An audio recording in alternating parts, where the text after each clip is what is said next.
This is Beverly Hills. And here come the Beverly Hillbillies.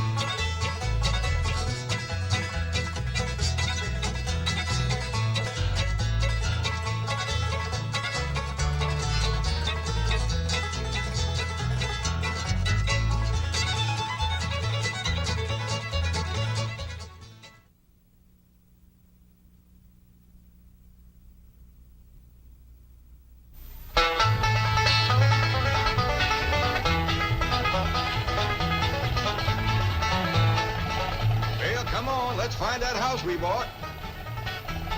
House they bought? In Beverly Hills? Whoa, wait a minute, hold it. How could a bunch of hillbillies possibly buy a mansion like this? Let's take them back to their home and see how this whole thing started.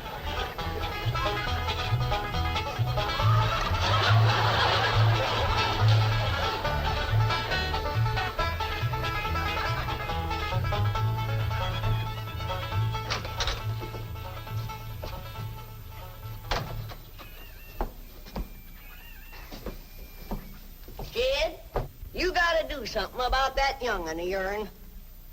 How'd that happen? Fighting with a bobcat. Get hurt? I reckon so. It went limping off on 3 legs. I swear I don't know what I'm gonna do about that girl. Well, the first thing to do is to get her into a dress. She's getting too big to be wearing man's duds. Looky here. She's done popped the buttons off of her shirt again. Well, Elly May carries herself proud, with her shoulders throwed back. It ain't her shoulders that's popping these buttons. Fully growed up, rounded out, female woman. Time she started acting like one.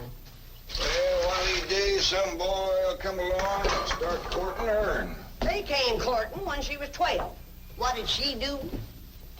She whopped the tar out of them. Well, it ain't fitting. Girl running around as wild as a cougar, wrestling, fighting, and hunting. She ought to be doing woman's work. Helping me with the steel. Well, I'll speak to her. Oh, that reminds me. Better go down and stomp out the fire under that mess. Hold on now, Granny. You ain't gonna stomp out no fire like that, are you? Huh? Oh, of course not. Don't want to burn my shoes. Huh? Granny, somebody open the door. Howdy, Pa. What you got there? Stranger? Where'd you get him? I beat him with a rock. Sure. He was skulking around down by the slough. Figured he might be a revenue. He ain't no revenue. Then can I keep him? Of course not. Well, I caught him. Don't matter. Well, he won't be no trouble. I could keep him out in the smokehouse. Elly May, you can't keep people like they were dogs and cats. Ooh. Ooh, ooh, ow, ooh, that's hard.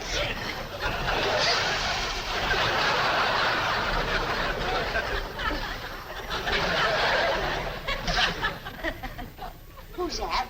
Some feller Elly found nosing around. Beamed him with the rock so it'd be easier to tote.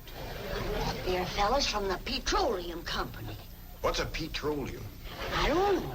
He asked me if he could do some wildcatting down by the slough. I said, help yourself. We're glad to get rid of the critters. What'd he say? Just kind of laughed. The last on him, there ain't no wildcats down there at that slough. No, it's too full of oil. Oh, what happened? Where am I? This here's the Clampett place. I'm Jed Clampett, my young'un Elly May, and Granny. Granny says you've been doing some wildcatting. There's no need to.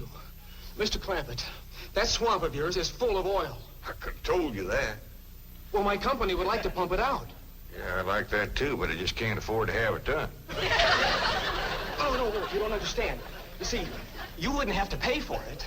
Oh, I don't take favors from strangers. No, Mr. Clampett, you see, you're a very rich man. How big a rock did you bean him with? No bigger than a hedge apple. Listen, I've got to call my office in Tulsa. Have you got a telephone? A what? A telephone? Well, maybe one of your neighbors has one. It's well, down in this country, it's probably a box attached to the wall. And, you talk into it, and they can hear you in Tulsa. Maybe you better sit down for a spell. Oh, I haven't time. Listen, where's the nearest airfield? Airfield? You know, Granny, that's one of them there fields sets up in the air.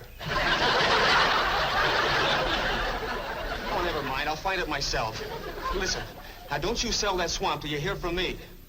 I'm flying to Tulsa. Now he thinks he's got wings.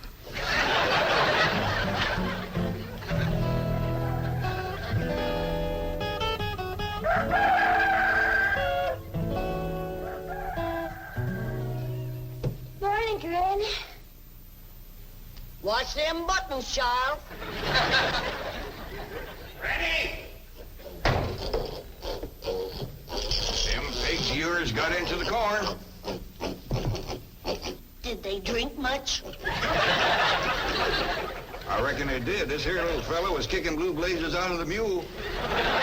That's the trouble with razorbacks. They such a mean drunk.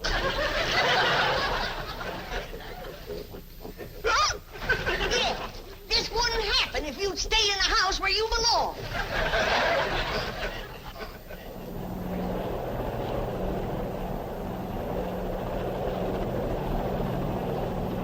There it is, Mr. Brewster. From the tests and surveys, I'd say that's going to be one of the richest pools since East Texas. News like this is bound to get out. Let's go down and get Clampett's name on a deal. Where's the gun? Where's the gun? Oh, there. What's the matter? You want to see what just flew over Blueberry Ridge? What? The dad-blamed biggest bird you ever laid eyes on. Probably just an overgrown chicken hawk. Chicken hawk, nothing. That thing could make off with a hog. Hurry up, put that gun together. No room to land near the cabin, Mr. Brewster. It's too rocky and hilly. Then let's get the sling ready to be lowered. Well, Mr. Brewster, that might be dangerous. Hang the danger. We're going to be the first oil company down there if it kills you. Yes, sir. Me? Don't worry. If it's safe, I'll follow you. Granny, I see it. There it is. Land of mercy, look at that. What you doing, Granny? That thing's only got one claw, but danged if it ain't grabbed up a man. Hurry, Po, it's my stranger. Where is it? Just throw on the house. I'll get it on t'other side.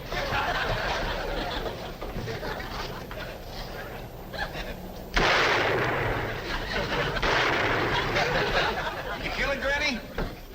No, but I made it drop that stranger.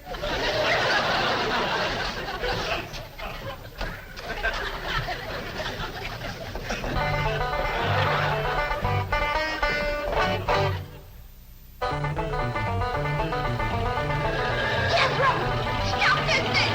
Stop it. Hold on it. Granny! Granny! Yes, Jed?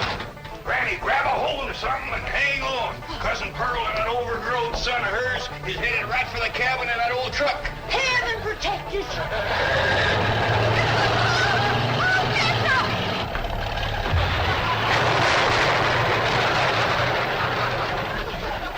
Did they hit us, Jed? Yeah, but I think they sure want the chicken house. Jed, I'm sure sorry about the chicken house, but nobody got hurt. Jethro, I told you to get rid of them worn-out brakes. I did, Ma. That's how come we ain't got none. Get on out and lift the chicken house back on its foundation. Jed? Yeah. Jed, Elly May came running over to my place, and she said you sold the swamp to some oil company. Well, yeah, I guess I did. What did they pay you for it? Well, he ain't paid me nothing yet. That Brewster fella said he'd bring the money later. How much they going to pay you? Well, he said that'd depend some on how much oil they could pump out. Well, you must have mentioned some figure. What was it? Now, Pearl, you know that old swamp won't push shucks. Jed Clampett, you got slicker than you're ashamed to admit it. That's just what I told you. Granny, how much they gonna pay him? All right, I'll tell you. He said it runs somewhere between 25 and 100. 25 and 100? I know it don't sound like much, but Mr. Brewster seemed to set great store by the fact he's going to pay me in some new kind of dollar. There ain't no new kind of dollars. Well, it's new to me. I've heard of gold dollars, silver dollars, paper dollars, but he says he's going to pay me in, what do you call them, Granny? $1 million. Yeah, that's $1 million? it. He wrote the whole thing out on this piece of paper. Here, you can see for yourself. I don't know nothing about that. Let's see here now. Saints in heaven. Granny, give me the jug. It's empty, but I'll fetch some. I'll go, Granny. Jed, you're a millionaire. A millionaire. Yeah, that's what that Brewster fella kept calling me. I didn't know just how to take it. He meant you're rich. Me? The richest man in these hills. Maybe in the whole state. Oh, Jed, you can have anything you want. Do anything you want. Go any place you want. Yeah, that's another thing he kept saying. He said he reckoned I'd be moving away from here soon. What do you think, Pearl? You think I ought to move? Jed, how can you even ask? Look around you. You're 8 miles from your nearest neighbor. You're overrun with skunks, possums, coyotes, bobcats. You use kerosene lamps for light. You cook on a wood stove, summer and winter. You're drinking homemade moonshine, washing with homemade lye soap. And your bathroom is 50 feet from the house, and you ask, should you move? Yeah, I reckon you're right. Man, be a dang fool to leave all this.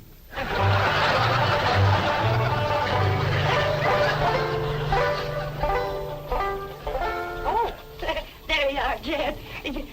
You misunderstood me. I meant you should move away. And you know where I'd go if I was you? Where? California. California? Yes, sir. Beverly Hills, California. Jed, remember the time that your pa took us to Eureka Springs to see the movie picture? Yeah. Well, the actors that make them movie pictures live in Beverly Hills. Go on. Yes, sir. Well, doggy. Ain't that be something? Living in the same neck of the woods with old Tom Mink. It sure would. And we could come visit you. You know what else they say about California? What? It don't get cold out there. What don't get cold out there? Nothing don't get cold out there. They don't have no snow or no ice. Can't they bring some in? They don't want it. That's why it'd be so good for Granny. Remember last winter when she slipped on the ice and broke her hip? Yeah, poor old woman. She was limping for 2 days. Well, that couldn't happen in California because they don't have no ice. How come? I don't know how come. But Granny'd sure like it, and we could visit you.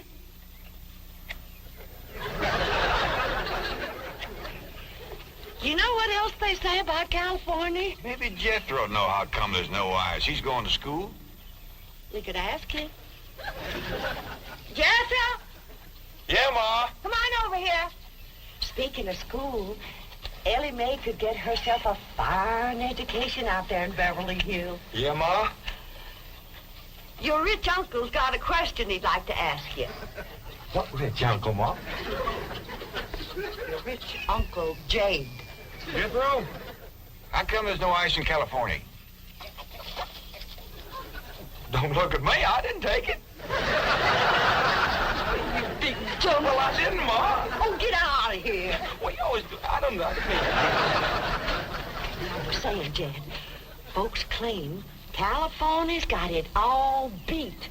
Why, things grow twice as big out there. Jethro would be a whopper, wouldn't he? He could help you move. He's awful handy at lifting and toting, and he could drive you out in my truck. I'll tell you what, Pearl. I'm going to have to study on this. When that Brewster fella comes back, I'll ask him what he thinks. Well, your cousin is right about that, Mr. Clampett. Beverly Hills is a choice residential area, and lots of millionaires do settle there. Folks like me, huh? Well, millionaires. And movie stars, too. Oh, yes, yes. Is Tom Mix there? No, I'm afraid Mr. Mix is dead. Oh? Oh, yeah. What's the matter with me? Remember, Pearl, he got shot at the end of that picture. Well, there are plenty other movie stars, and that's where Jed wants to live. Ain't it, Jed? I do like the notion of living in the hills. Never could stand flat country. Mr. Clampett, I think it only fair. That is, well, I think you may have a wrong idea about Beverly Hills. Is that where you live? No, my home is in Tulsa. Well, say, maybe you could get us a place there in your neighborhood. Mr. Clampett, let's not beat around the bush. You will love Beverly Hills. Then that's it. Can you steer Jed onto a good place? No, I can get the bank out there to handle it for him. He'd like a nice big place with plenty of room for his kinfolk to visit him. I would like a nice, roomy place if I could afford it. Oh, Mr. Clampett, with your money, you can afford the Taj Mahal. Okay, I'll take it. Well, no, you see, I was just making a little joke. Oh, well, go right ahead. Well, you see, the Taj Mahal is in India.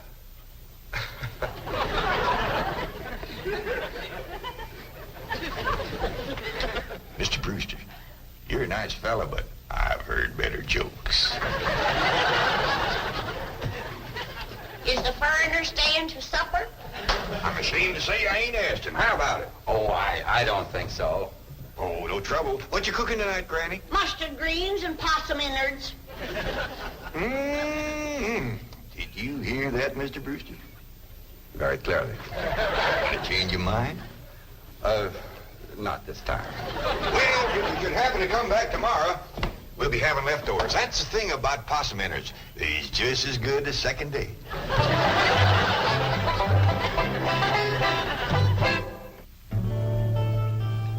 Elly, if old Duke sits there with you, there ain't gonna be room for Granny. Oh, that's all right, Paul. Granny ain't gone. Who says she ain't? She says she ain't. That's right, Uncle Jed. She's just sitting on the back porch in her rocker, and she says that's as close to California as you're gonna get her. We'll see about that. Dang if I ain't got me the muleyest women folk. We ain't never gonna get there.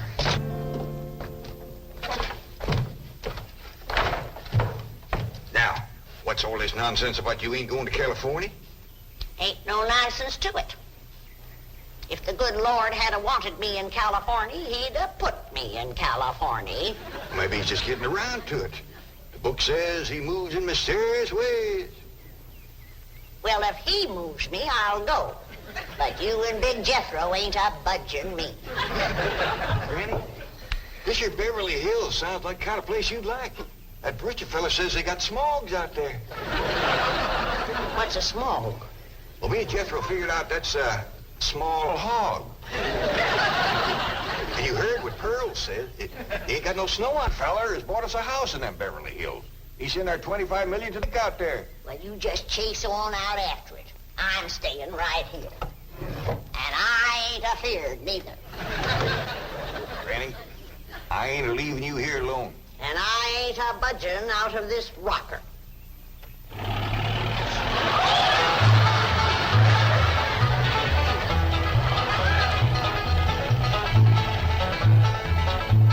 Jethro, what does that sign say? It says Beverly Hills. You said that, Granny? We're Baer. They call them hills? Why, we got moles that can push up higher ridges than that. Well, leastways, it's hills. We'll be among our kind of folks.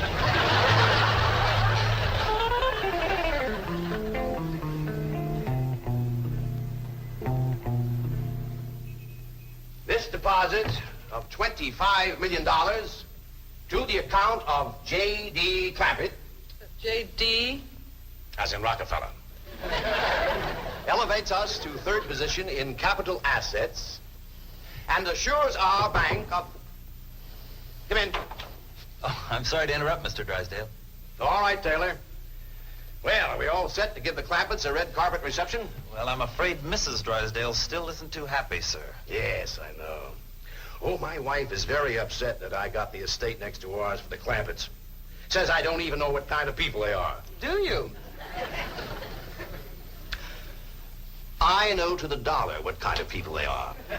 They're my kind of people. Loaded. Taylor, have the gardeners got the grounds in order? Yes, sir. But I'm afraid that's another thing your wife was upset about. Oh? Well, you see, your gardeners have been working on their lawn all week. Why, they've mowed it, trimmed it, fed it, clipped it. I don't care if they lather it and shave it. This is the most beautiful mansion in Beverly Hills. I want every square inch of ground within those walls in apple pie... Yes? Oh, hello, Margaret. No, dear, I'm very What? Well, good heavens, did you call the police? I'll be right there. What happened? The Clampett estate is being invaded by a band of outlaws. Invaded? Yes, they're holding the gardeners at gunpoint.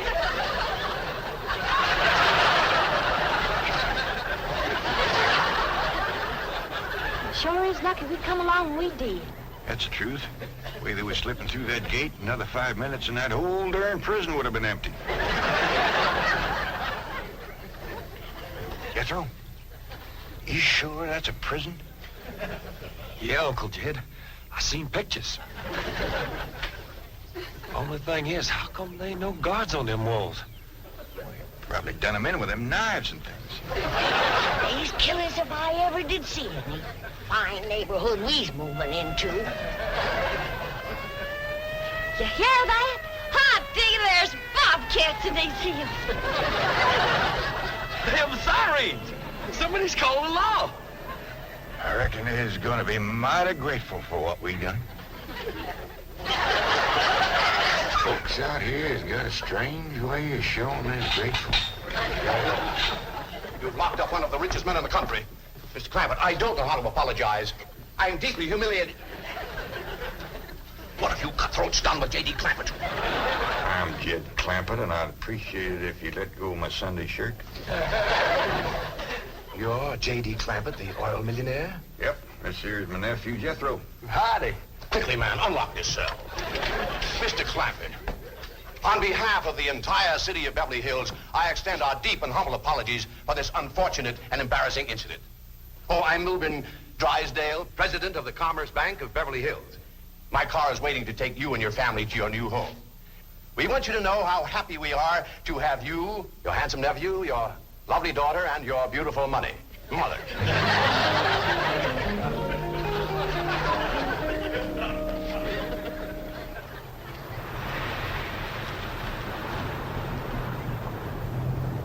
a minute! Stop this car! Mr. Drysdale, you tricked us. You just took us out of jail so you could bring us back up here to prison. Head for the hills, everybody! No, wait! Come back! It's not a prison, it's your home! Now, wait! Mr. Clampett, listen to me! Wait! Come back! Ready?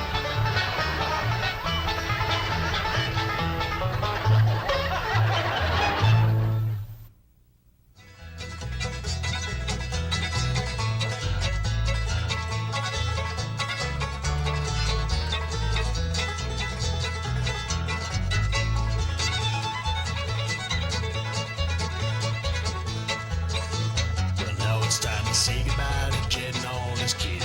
They would like to thank you folks for kindly dropping in. You're all invited back next week to this locality to have a heaping helping of their hospitality. Hillbilly, that is. Said a spell. Take your shoes off.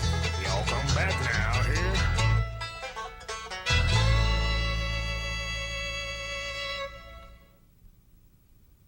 Come and listen to my story about a man named Jed. Mountaineer barely kept his family fed. And then one day he was shooting at some food, and up through the ground come a bubbling crew. Oil, that is. Black gold. Texas tea. Well, the first thing you know, old Jed's a millionaire. Kinfolk said, Jed, move away from there. Said, California is the place you ought to be. So they loaded up the truck and they moved to Beverly Hills, that is. Swimming pools, movie stars. The Beverly Hillbillies.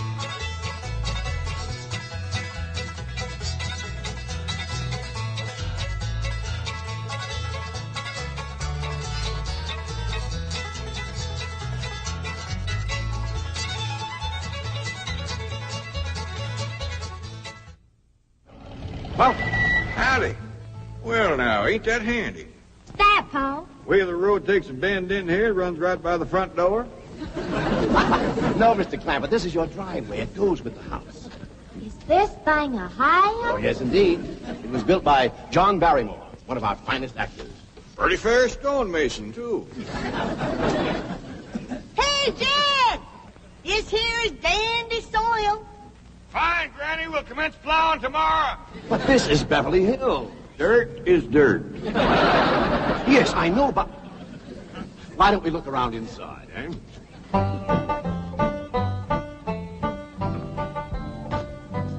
Well, here we are.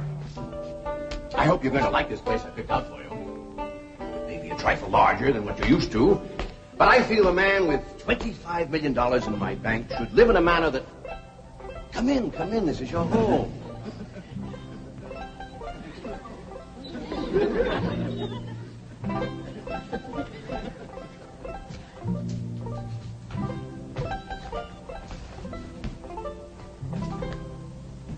As I say, it may be a bit more than you're used to, but I'm sure you'll be comfortable. Now, my secretary will be over right away to help you with the hiring of servants or whatever problems you may have. She's a very efficient girl, Miss Hathaway. Jed? Jed? Jed? You and Jethro fetching my stove so I can get some victuals to cook in? You have a beautiful stove. Thank you. Fetch it in, Jed. You scare up some wood, Elly. No, I mean you have a stove already installed in the kitchen. Where's that? I'll show you. Excuse us. Elly, you go with Granny. She'll still need you to fetch some wood. Sure, Pa. Uncle Jed, guess what? There's a whole nother house up here. Jethro, come down from there. Like as not that belongs to somebody else. Darn. This is your kitchen. Oh, and here's the stove. The last word in food preparation. And speaking of food, you'll find everything you could possibly want stored right in here. Eh? Huh? Well, I'll leave you ladies to your culinary delights. Au revoir. Bon appetit. Talks gibberish. You seem to set a great deal of store in this here stove, Granny. Well, we'll see.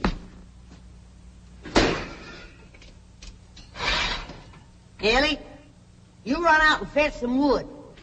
I'll get a fire to going in here and we'll see. Jethro, I hope it's all right for you to be missing school. Oh, sure, Uncle Jed. They ain't straight in the 5th grade. You in the 5th grade already? Starting this year. Don't seem like no time at all since I went with your ma to get you started in the 1st grade. You was 6 years old. No bigger than that. We drove clean over to Oxford so you could go to the same school your pa went to. You wouldn't know that town today, Uncle Jed. Oxford? Yes, sir. Well, that town has growed and growed and spread out and built up and just kept getting bigger and bigger. Where today, well, I bet you there must be at least 3 or 4 dozen people living there. A place like that's all right to visit, but I wouldn't want to live there. Do you have any assistance?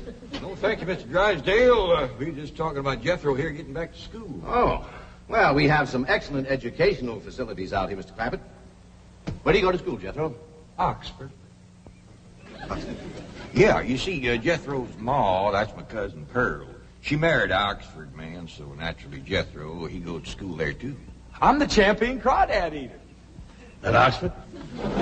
Jethro put away 3 buckets of crawdads. 4. And he's learned to cipher and everything. Cipher some for Mr. Drysdale. 1 and 1's 2. 2 and 2's 4. 4 and 4's 8. I have to take off my shoes to get any further than that. No. I'm sure we're thinking of 2 different Oxfords. You see, there's one that's very, very famous and very old. That's where Jethro goes to school. Been there since pioneer days. That's how come it got its name. It's where the oxen used to ford the river. So folks took to calling it Oxen Ford, and later on got shortened to Oxford. Well, I'll be running. Oh, by the way, here are your keys. My secretary should be over very soon. Well, thank you very much, Mr. Drysdale, for everything you've been doing for us. Oh, it's my pleasure, Mr. Clampett. You see, I'm not only your banker, I'm your next-door neighbor. Well, say, how ain't that nice? Well, now, why don't you bring your missus over tonight for supper, and I'll have Granny womp up a mess of grits and hog jowl. Well, you see, right now my wife is in Boston. Oh, that's too bad. When she'll be back? Not too soon, fortunately. I'll see you later. Well, thank you, Mr. Drysdale. Long. Uncle Jed, you reckon one of these days I can have me a little bitty old taste of Granny's moonshine? Now, Jethro, you know the family rule about Granny's moonshine? You get your first taste on your wedding day and not before. Well, Uncle Jed, that might be an awful long time. I ain't even got me no sweetheart. How come? Why, back home, every time I get me a girl, one of them there big fellas would take her right away from me. Maybe out here in Beverly Hills. Paul, could I please have the axe? I gotta split some wood for Granny. Bet you, Jethro. Ain't this place got a wood pile? Not that I could find. But I found a whole row of black old dead tree trunks, pretty near as high as this height. Is it kind of big for you to tackle? Well, shucks, no, Paul. They're only this big around, and all trimmed and topped and strung together with a black rope, so as no matter which one you cut, the others keep it from falling. Somebody had a right smart idea there. Just the same, I think I'd rather have Jethro do the cutting. Oh, Paul, let me. Cutting trees and chopping logs ain't no work for a girl. I'm just as strong as Jethro. You ain't neither. I am so. You ain't neither. I am so, too. You want to wrestle? Darn tootin'. Now, here. That ain't no fair fight. Somebody's gonna get hurt. Now, yeah, you see? You're getting too rough. Jethro. A person can get crippled from a hold like that. Get up from there. I can't, Uncle Jed. You turn him loose and get up from there before I take the strap to the boot. Now, here, you get out there and chop down one of them tree trunks. And saw Granny some nice logs. Yes, sir, Uncle Jed. Could have whooped you if you hadn't tripped me. Hey, come back here and sit down. I want to talk to you. Whooped him fair and square, and I'll do it again. You won't. That's what I want to talk to you about. Elly Mae, you're getting too big to wrestle with boys. I ain't as big as Jethro. Big that way, I mean, growed up. You're a young lady now. You gotta start minding your manners and fixing yourself up real nice and wearing dresses. Paul, folks would call me a sissy. It ain't sissy for girls to act like girls. You see, Elly, I raised you like a boy, and I was wrong to do it. I reckon every man liked to have a son, and you was my only young'un. And when your ma passed away, I just decided to turn you into a boy. By the time Granny come to help out, you was too wild to tame. By thunder, you could outrun, out-climb, out-fight, and out-shoot every boy in them hills. Still can, Paul. But it ain't fitting. It ain't right for folks to go against nature. Now look at old Duke. Reckon we could turn him into a cat? Of course not. That's right. Because nature made him into a dog. It's the same way nature made you into a girl. Here lately, she's getting more and more positive about it. You mean my years has grown? No, nothing like that. You're pretty. Oh, Paul. I know you don't like it when I say that, but you like it when the young fellas around here commence saying it, and they will. Only they'll probably be using words, fancy words I won't even understand. But Elly, me, ain't nobody can ever tell you how pretty you really are, except me. You're the living picture of your mom.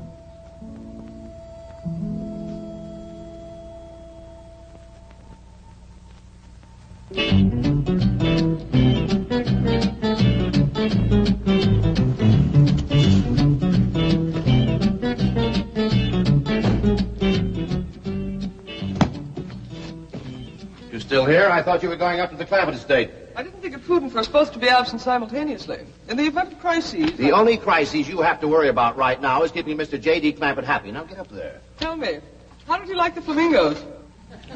What flamingos? I thought pink flamingos around the swimming pool would add a rather elegant touch. Mr. Clampett is not a man educated to elegance. That will take time.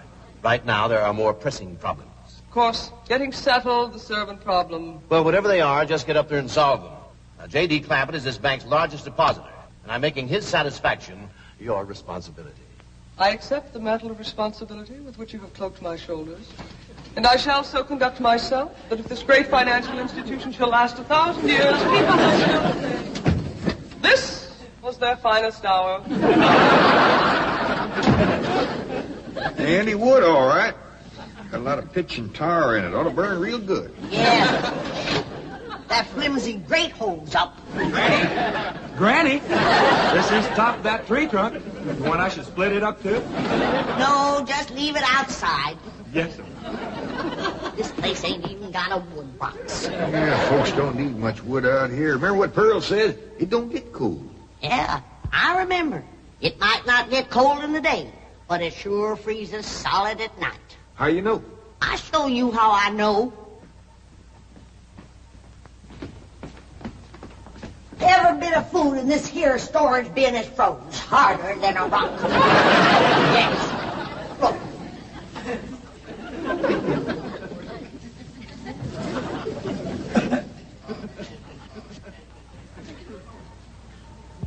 Mighty thin-skinned hog.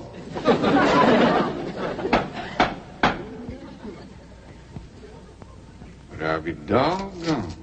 Take me 2 days to thaw out that ham before I can ever cook it.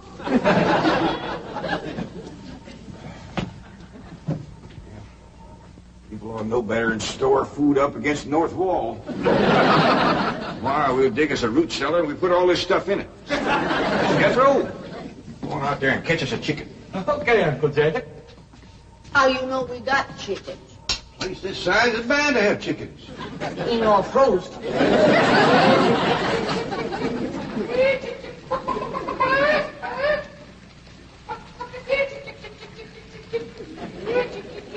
Chick, chick, chick, chick, chick, chick, chick.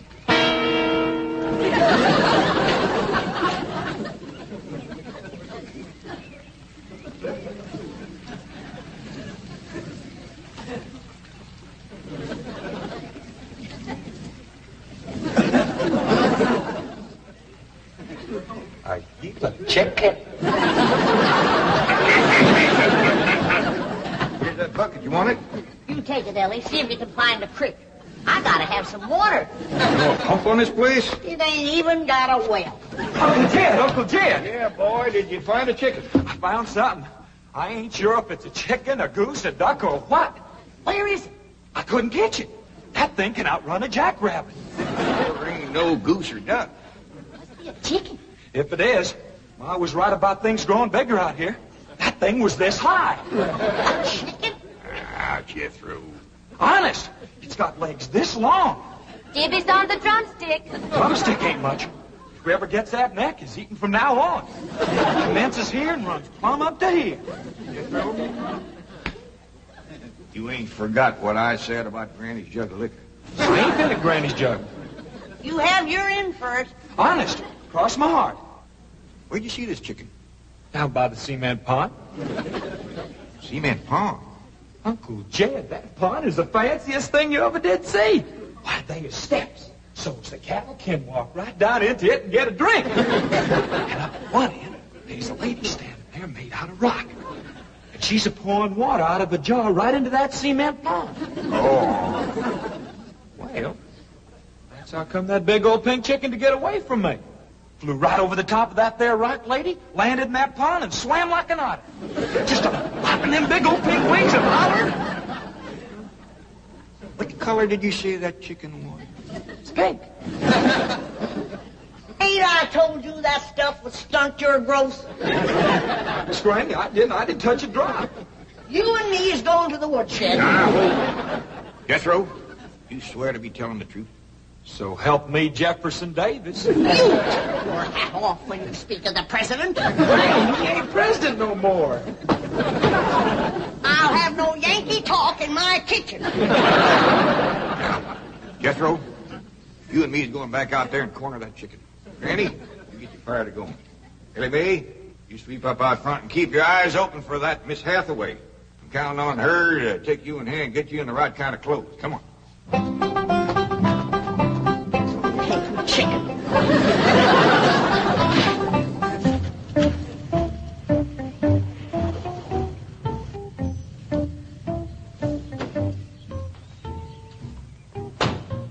You there, young man?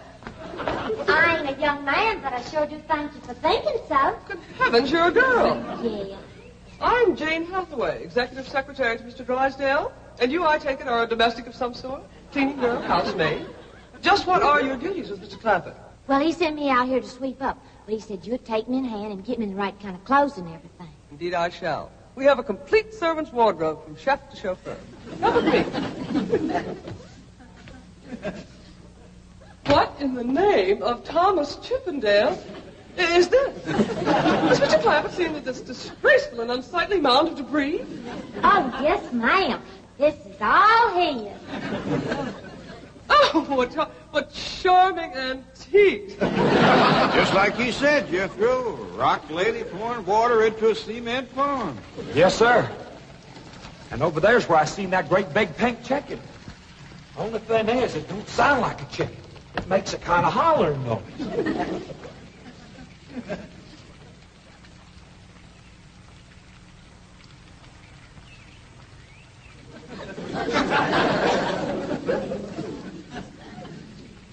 Reckon you'd make a hollering noise, too, if you was to lay egg like that. Man, oh, man.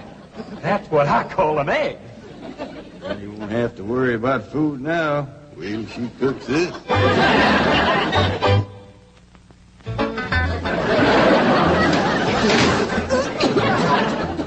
That famous city stove don't draw worth nothing. Granny, look at this egg. What's all the smoke? Stove don't work.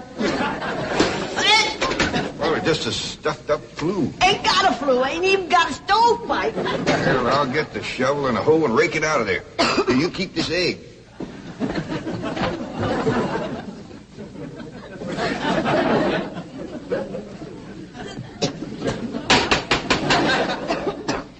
Just like everything else out here. Froze solid.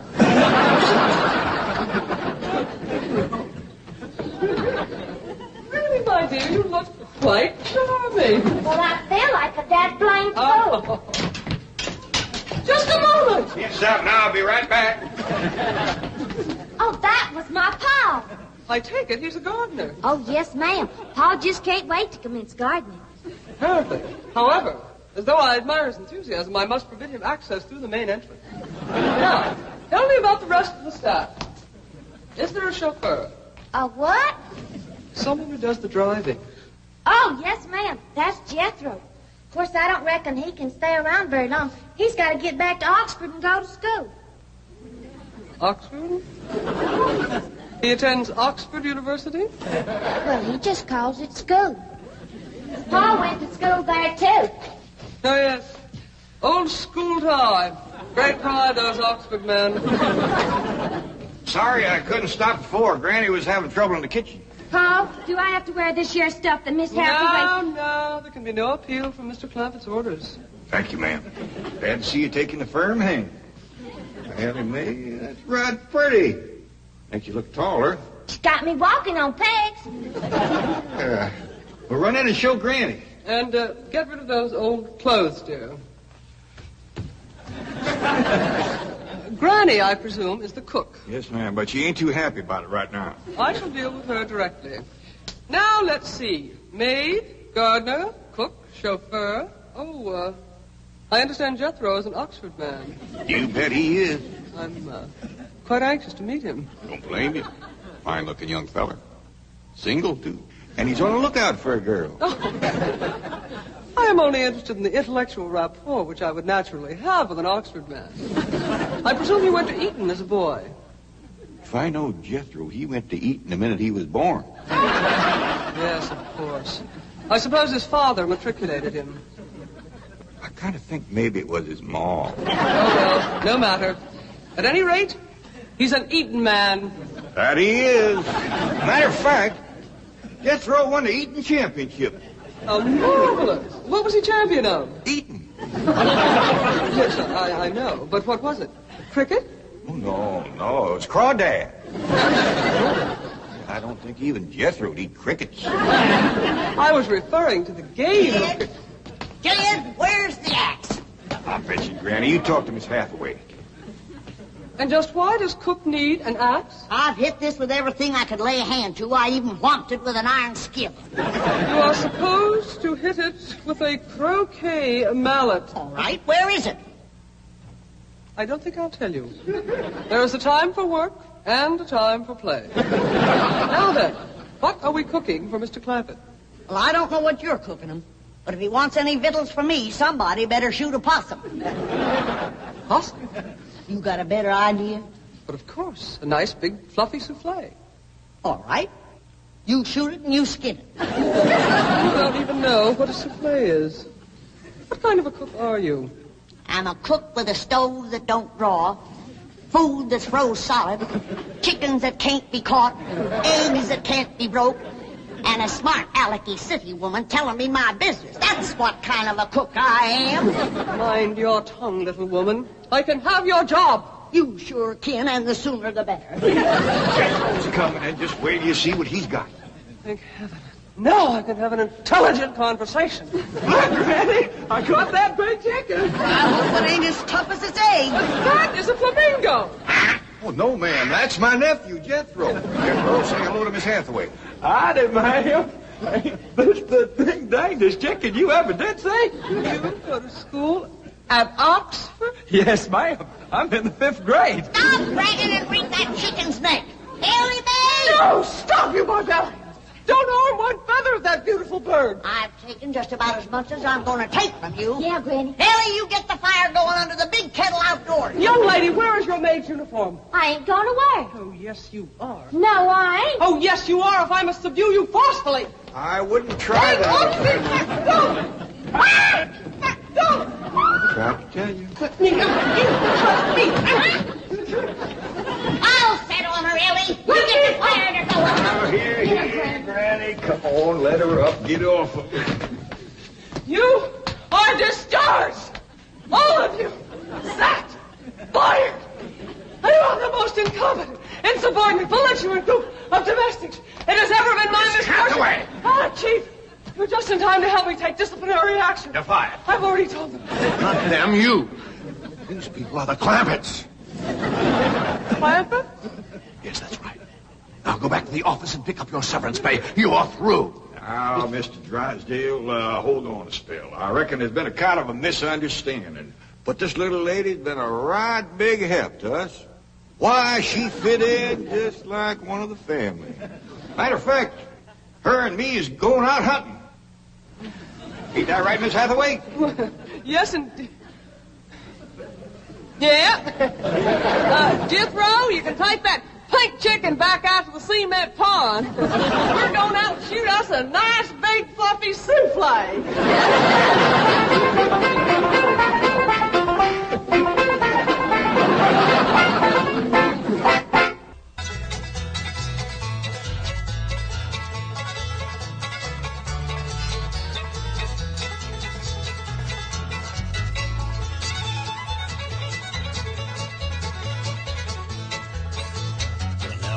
Say goodbye to Jed and all his kin. They would like to thank you folks for kindly dropping in. You're all invited back next week to this locality to have a heaping helping of their hospitality. Hillbilly, that is. Set a spell. Take your shoes off. Y'all come back now out here.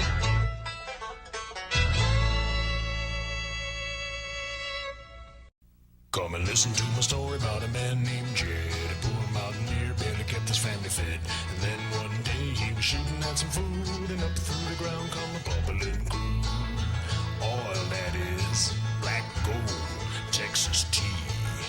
Well, the first thing you know, old Jed's a millionaire. Kinfolk said, Jed, move away from there. Said, California is the place you ought to be. So they loaded up the truck and they moved to Beverly Hills, that is. Swimming pools, movie stars. The Beverly Hillbillies.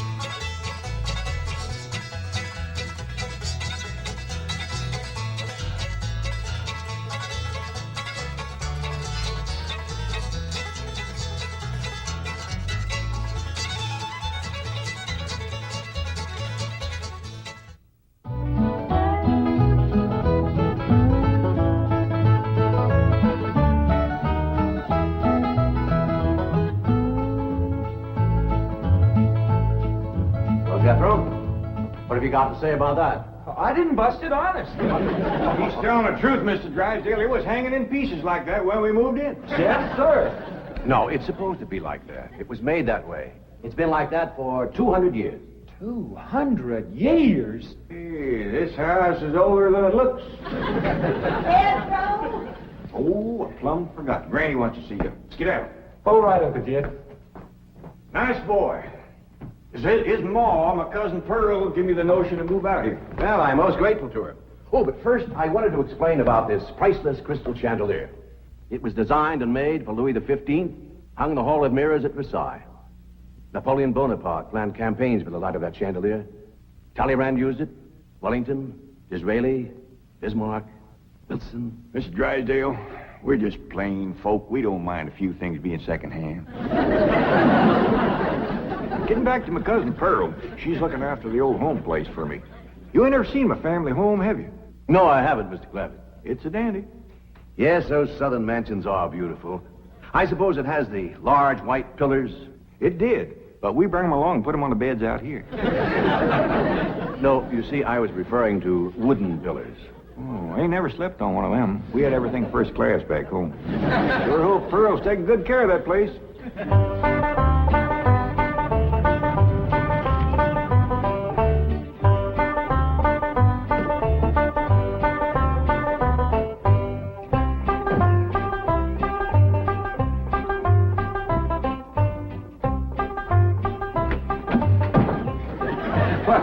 Hello there. Oh, why, you're Mr. Brewster from the oil company that paid Cousin Jed all that money for his swamp. 25 million to be exact. You ain't here to back out, are you? No, indeed. Your cousin's money is safe in the bank in California. I just thought you'd like to know that I heard from the bank, and your family arrived in Beverly Hills safe and sound. Oh, that is good news. My son Jethro drove him out, you know. Yes, I know he did. Oh, I have something here from the bank. I think you'll enjoy it. For me? They told me at your house I'd find you here. Yeah, well, I promised Cousin Jed I'd keep an eye on the old home place for him. It's a long trip from my house, but I'm glad to do it for Jed. That's nice of you. Yeah, well, you know, can I help you look for that money? What is the money? It's pictures of the estate that Mr. Drysdale, the president of the bank, purchased for him in Beverly Hills. Oh. This is now the Jed Clampett estate. Land to mercy, look at that. Why, it's bigger than the state capitol. It's quite a change from this place, all right. What in the world is that? Oh, that's the swimming pool. Swimming pool? Yes, quite ornate. Oh, my son Jethro's gonna like that.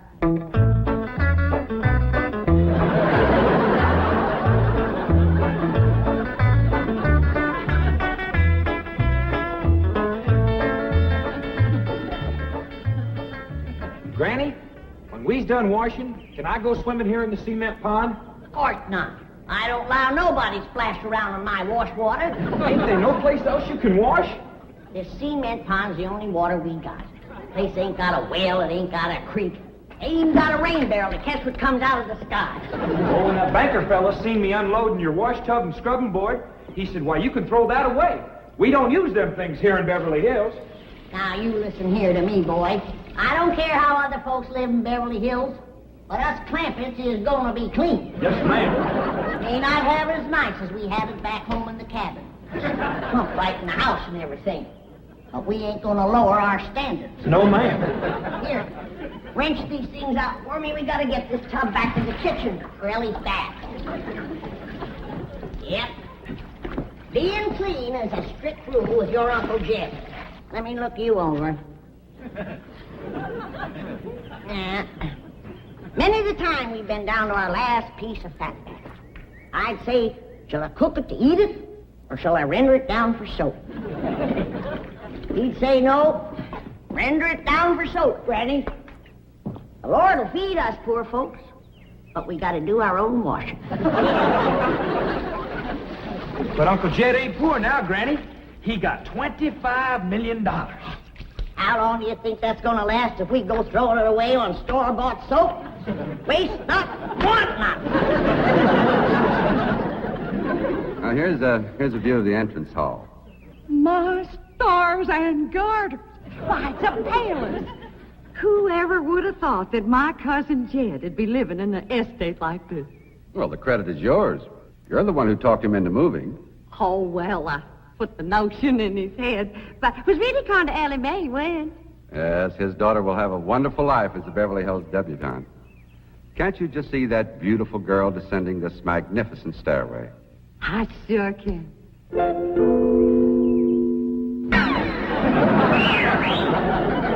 Oh, Elly Mae, I don't reckon that's the way a young lady comes down the steps in Beverly Hills, is it, Mr. Drysdale? Oh, not as a rule, no. Oh, I can come down the other way. Watch this.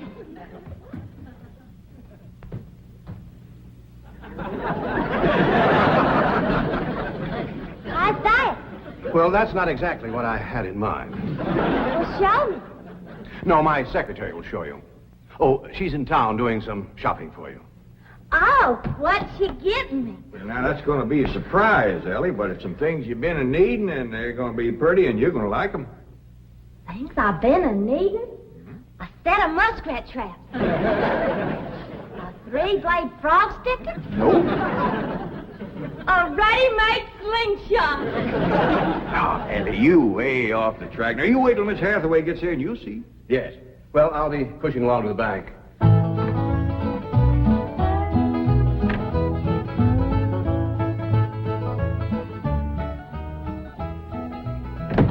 Now, don't you worry about your daughter, Mr. Clampett. When my secretary gets through with her, you'll think she's been to finishing school. I sure wish my cousin Pearl was out here, fixing Elly up. She's a whiz at fancy sewing. Oh, is she a dressmaker? That woman can make anything. Why, she can pick up a handful of straw, and before you know it, she's made a hat. That's remarkable. So she's a milliner. Oh, she's a Clampett. Married a Bodine. I don't recall knowing the milliners. Milliners are women who make hats. That's Pearl, all right, but she's a Clampett. You talk about making hats. Pearl made herself a hat one time was shaped just like a bird's nest. And in there on the nest was this blue jay a-setting on her eggs. Well, sir, they come from everywhere to see that hat, to study it, to see how Pearl made it so as they could copy it. Boy, there was dozens of them from all around. Hat designers? No, blue jay. Never did catch on too good with people. For a while there, Pearl couldn't hardly go out of the house without a bunch of blue jays taken out after her. Sure wish she was out here. She'd have Elly slick as a picture in a catalog. Yep. I ought to be out there in Beverly Hills helping Cousin Jed. Well, he certainly has plenty of room for you. This mansion of his has 32 rooms and 14 baths. 14 bathrooms? Yes. A sunken marble bathtub. I can just see Elly Mae having herself a bubble bath in there.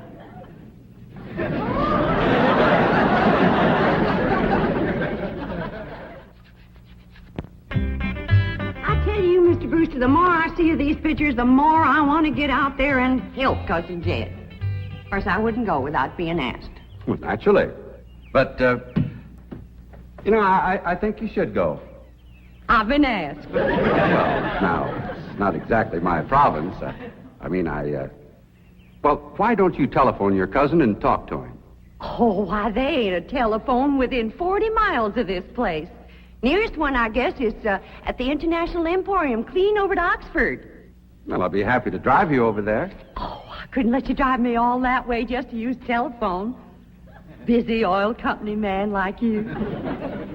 That's 40 miles. There's no trip at all in this car. No, I couldn't do it. Why, folks that see me riding in this big, shiny car with a tall, good-looking city fella, why, sure as the world, they'd think that... Let's go. Well, what about your horse and buggy? Oh, just untie Betsy. You go on home.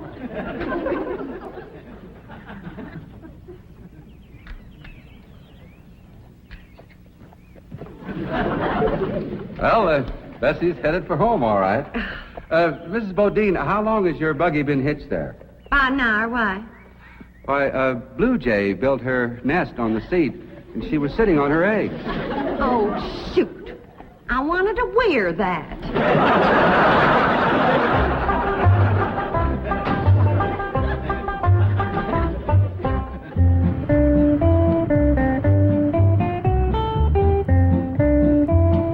And here's Miss Hathaway.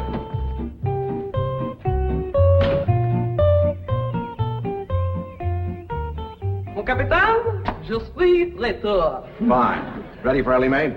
Gentlemen, aided and abetted by the gossamer garments, exotic lotions, and other feminine appurtenances within these cartons, I am ready to assume the role of Pygmalion and transform that barefoot galatea into a striking and sophisticated paragon of Beverly Hills literature. That's yes the hard way. Well, duty calls. I leave you in capable hands. Goodbye, Mr. Clampett. Thank you, sir. Chief. Well, that sure is neighborly of you, Miss Hathaway. Reckon you can handle Elly May?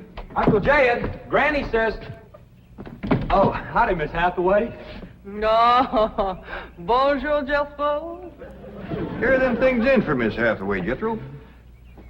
I think she kind of likes you, boy. She does? Well, I can't take them into the house. That's what I come out here to tell you. Granny says that all the men folks got to stay out of the house while Elly May's taking her bath. Oh. But isn't Elly May bathing in the privacy of her own bedroom suite? Hear what she called you? Sweet. What's the matter with him? Why doesn't he answer? Well, he's just a little shy, I reckon. Ask him again. Is Elly May in her bedroom suite? No, she ain't, darling. Never mind, I'll find her myself. Uncle Jed, I got me a girl. You sure have, boy, and a city girl, too.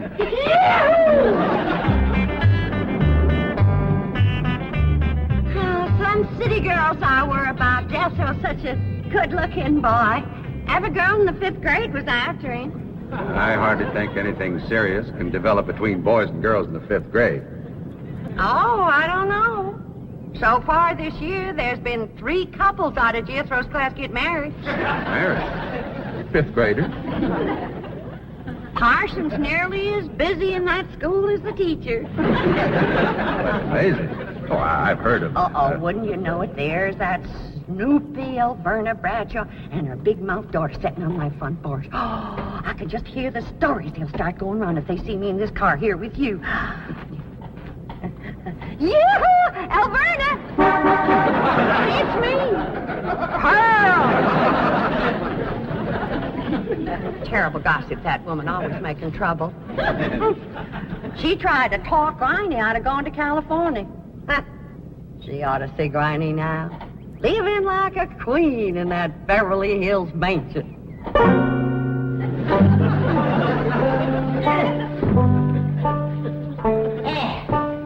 I should have listened to Alverna Bradshaw and stayed home. We had a pump right in the house. Didn't have to tote water a quarter of a mile.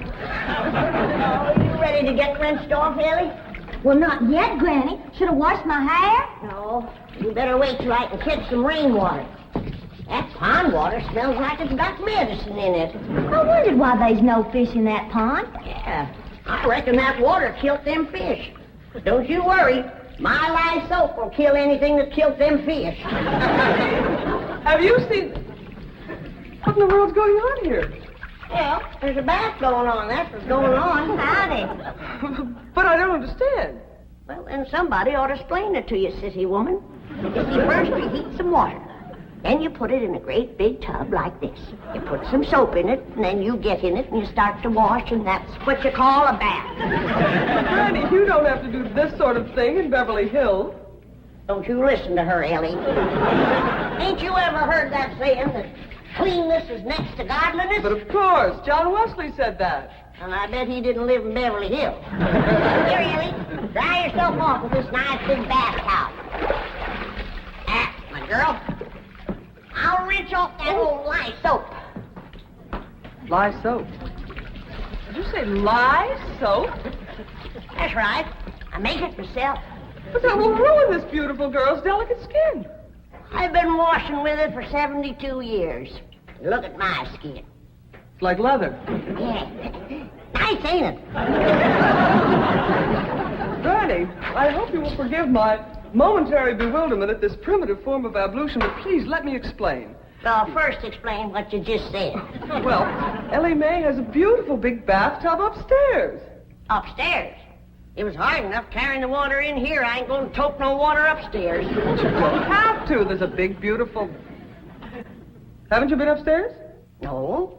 Jed said that probably belonged to somebody else. Ain't that right, Elly? Yeah. Paul said he heard tell that folks sometimes live one family right on top of another. But that's only in apartment houses. This entire house belongs to you. And each one has his own individual bedroom suite. Come along and let me show you. And also the lovely things I brought from town. Yeah, you go ahead. I'll be up directly. What all did you bring from town? Everything, Elly. Everything from chapeau to pumps. Pumps! Praise the Lord. Now I won't have to tote water. Jethro? Yeah, Uncle Jed? Now that you're going to be keeping company with a girl, is there any questions you like to ask me? What kind of question? You know, about girls. How much you know about girls? They softer than boys. Yeah, I reckon. Generally speaking. And they shorter and rounder. Yeah? And the hair's longer and it smells sweet when you snuggles up to 'em. Oh, so you've been doing some snuggling, have you? I've done more than that. Well, I reckon you better tell me about it. Who was she? Prettiest girl in the hills. Big Mouth Bradshaw. Old Verna's girl. I heard tell she's kind of fast. Is she ever?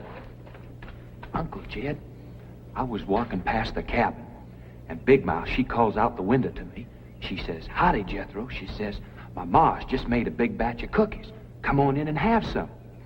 And I says, "Sure your ma won't mind?" And she says, "Ma's gone, and so's Pa. I'm here all alone." Well, Uncle Jed, I was in that house before you could wink an eye. Can't say as I blame you. Well, no sooner was I inside, the Big Mouth, she puts a music record on the phonograph machine and commences to sashaying around, a twisting and a turning. Dancing. Yeah, I reckon so. Anyway, she says, "Put your arms around me, Jethro, and I'll teach you the two-step." What'd you say? I says, "Listen, Big Mouth," I says, "here we are all alone. Your ma and your pa gone. And you think that I'm going to waste my time dancing?" I says, "Not me, sister. Bring on them cookies."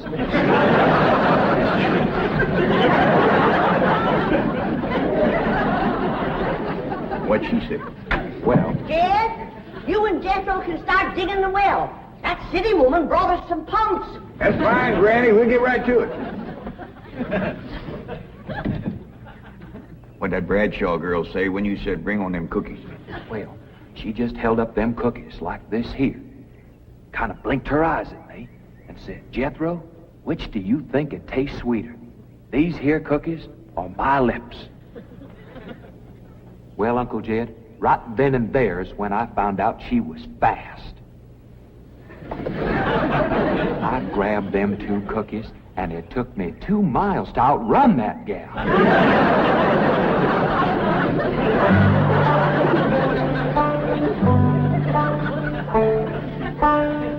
Jethro,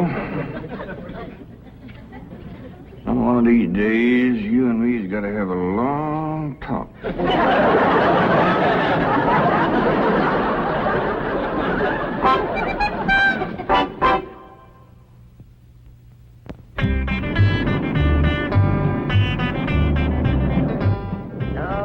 Yes, he's a lady killer, that bar of mine. While Werner Bradshaw's daughter traced him all the way home one day. Sounds like Jethro has a lot of charm and sex appeal. Oh, he has. It's funny how a daughter can take after her father and a boy can favor his mother. Yes. I ought to be out there looking after Jethro. You know, Jed's going to need him to help garden a place this big. Well, most Beverly Hills mansions have regular gardeners. And, of course, a complete sprinkling system. Sprinkling system? Oh, yes, indeed. That entire lawn is crisscrossed with underground pipes. Land to mercy.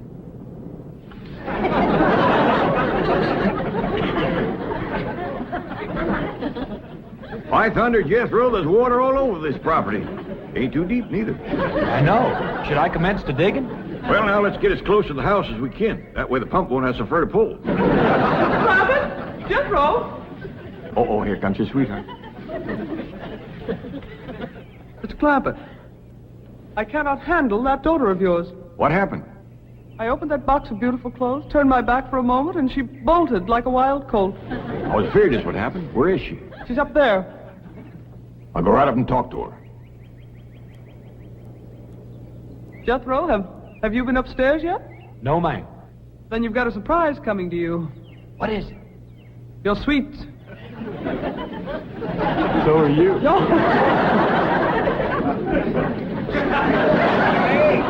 Oh, howdy, Pop. Wait. I'm ashamed of you. Running off from Miss Hathaway. I didn't run away from Miss Hathaway. What'd you climb up here for? To cut a fork for that new store-bought slingshot she brought. Did she bring you a slingshot? Fanciest thing you ever did see. Just a minute, I'll hook it up and you can see for yourself.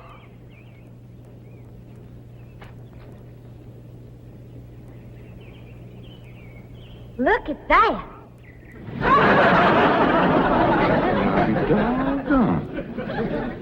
A store-bought, lace-trimmed, double-barrel slingshot.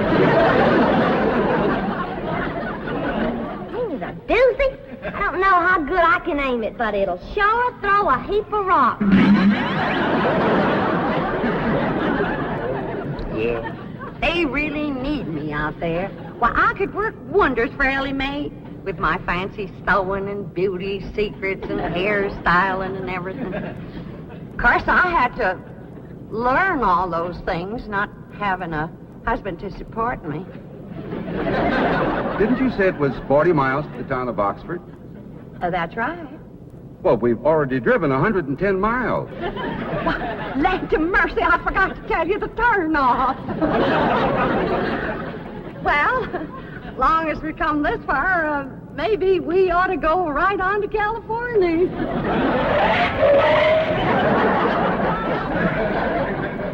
I tell you, Granny, there's so much water here, you could shoot a load of buckshot in that ground and bring up a dozen springs. I'll be right back.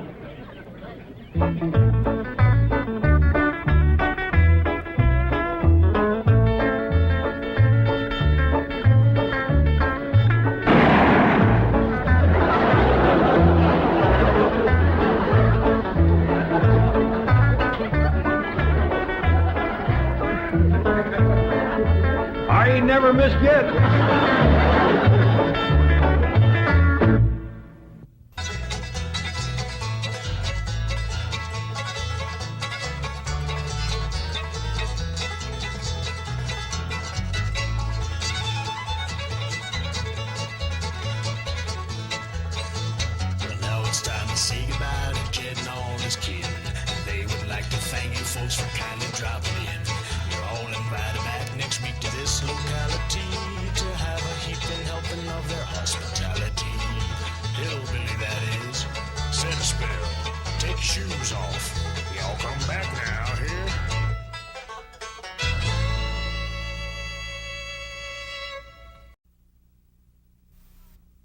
Come and listen to my story about a man named Jed, a poor mountaineer, barely kept his family fed. And then one day he was shooting at some food, and up through the ground come a bubbling crude. Oil, that is, black gold, Texas tea.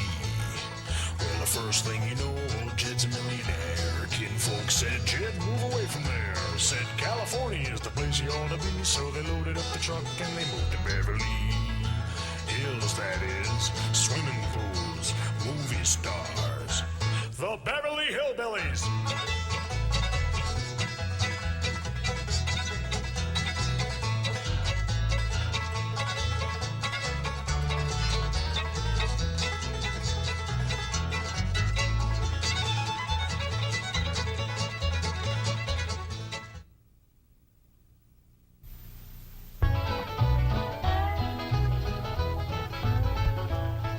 Granny, whereabouts do you want the still? Over here on this side of the cement pond, Jethro. Okay, Granny.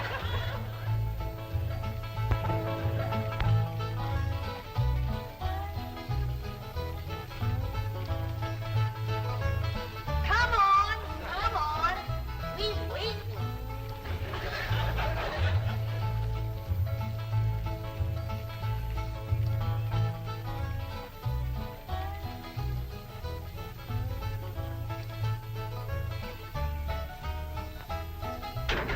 Turn it a mite that way, Jethro.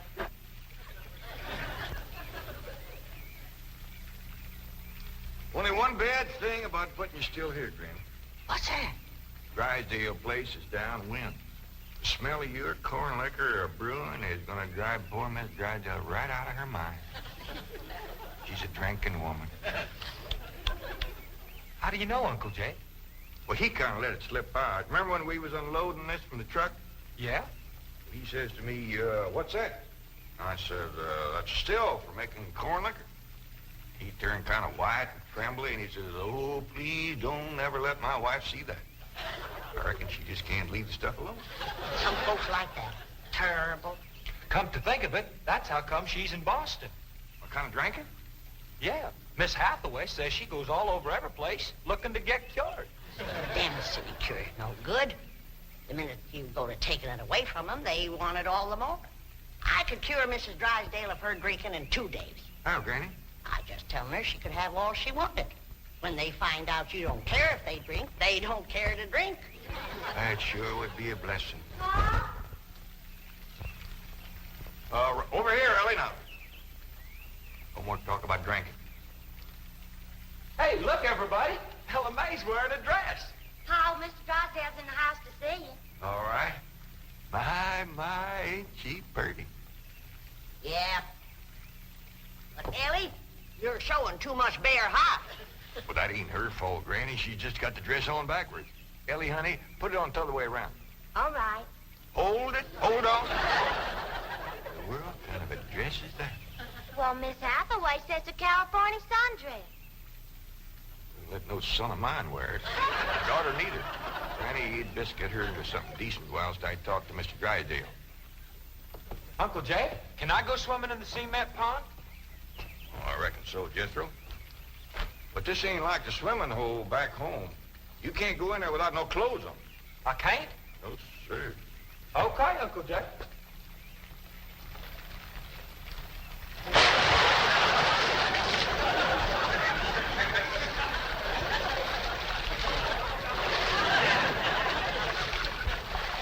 Someday I gotta have a long talk with that boy.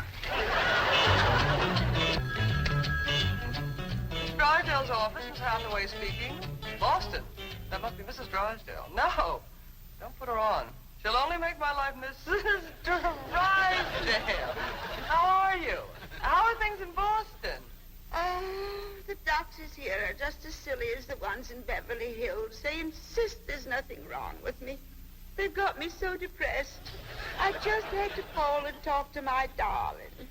Are you taking good care of him? Oh, yes. As a matter of fact, he's stretched out on the sofa right now having his nap. How sweet. Well, the moment he wakens, you take his temperature and give him some of that flu medicine. What? He's waking now? Oh, marvelous. Put him on. Tell him Mumsy wants to hear his sweet voice.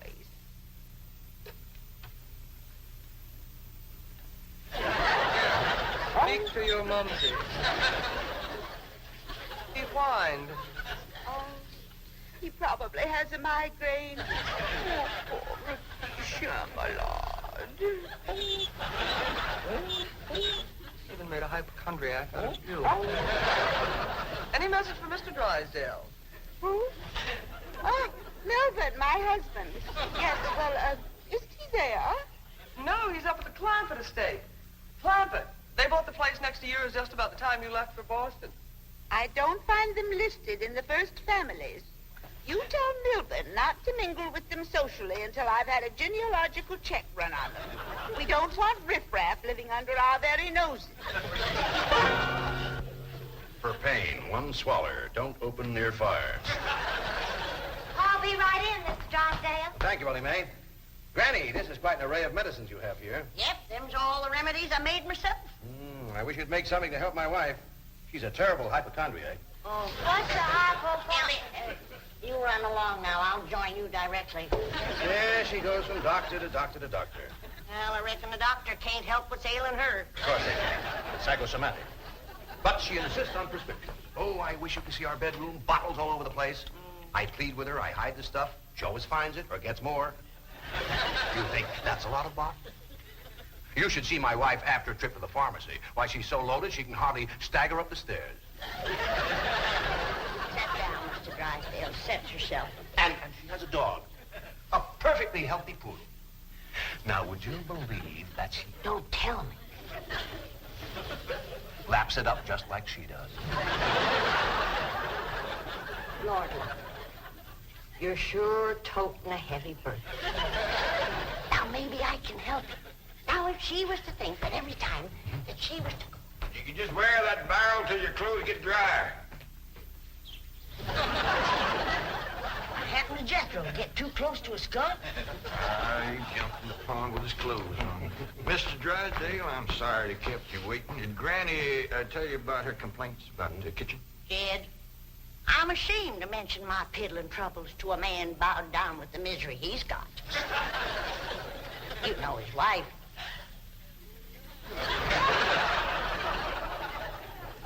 Mr. Drysdale, our hearts go out to you. And we're going to help you, ain't we, Jed? You bet you we are. Man serves a poor purpose in this world if he can't help his neighbor. Oh, you're very kind, but I'll manage. I've been living with it for years. Have a nip, it'll brace you up. Oh, no, thank you. I never touch it. You hear that, Jed? Poor man. He's got all the trouble and none of the fun.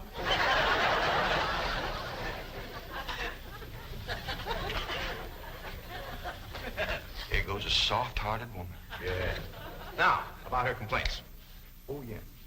Well, for one thing, that electric meat grinder has been giving Granny a heap of trouble. Electric meat grinder? Yeah, this one right here in the dish trough. Oh, it grinds the meat all right, but then you can't find it. It goes down that pipe. Granny lost 2 squirrels and a rabbit in that thing. That's a disposal. You only put things in there that you don't want. Now, Mr. Drysdale, that ain't altogether true. Granny sure wanted them squirrels and that rabbit. And another thing, this here sideways pump don't work at all. We must have carried in a barrel of water to prime that thing, but it didn't work. Oh, there's another thing. Every once in a while, this little thingamajig here makes a ringing noise like that. There it goes again. Well, that's a telephone. Someone's calling you. I don't hear him. They're calling you on the telephone. Say hello into it. Hello. You have to lift the receiver first. Now say it. Hello. Mr. Clampett? He said my name. Can he see through this thing? No. Mr. Clampett, may I please speak to Mr. Drysdale? Well, they sure can see, or else how would they know you're standing here? That's my secretary. She knows I'm here. Yes, Miss Hathaway. Mr. Drysdale, I have some messages. I'll be doggone. Granny! Elly Mae! Come look what we got! The Clampetts have just discovered the telephone. indeed. This is a marvelous invention. With this instrument, you can talk to anyone, any place in the civilized world. We talk to my cousin Pearl? Oh, yes, of course. Right now? Yes? Elly, me. Run out back and fetch Jethro. Oh, wait a minute. You might not have his clothes on yet. Oh, I'll get him. Jed, is he greening us? Can we honest to goodness talk to Pearl on this thing? You heard what he said. Hello, Pearl, you old rascal. What you doing back there? Hi there, ain't proud this here Elly. Oh, ladies, first, you gotta pick this thing up. Hello, Pearl, you old rascal. What you doing back there? Hi there, ain't proud this here Elly. What's she saying? Ain't saying a word, she's just humming. She ain't even humming a tune. Shut up, humming, and say something. Jethro will be right in. You ready to call Pearl? We've been a call, but she just hums. That's dial tone. First, you've got to dial long distance like this. Okay. Howdy, Pearl. Hello, Pearl, you old rascal. What you doing back there? Hi there, ain't Pearl this here Elly.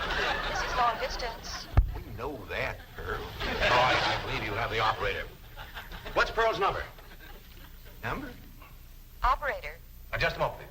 Hey, folks, Mr. Drysdale told me what y'all was up to.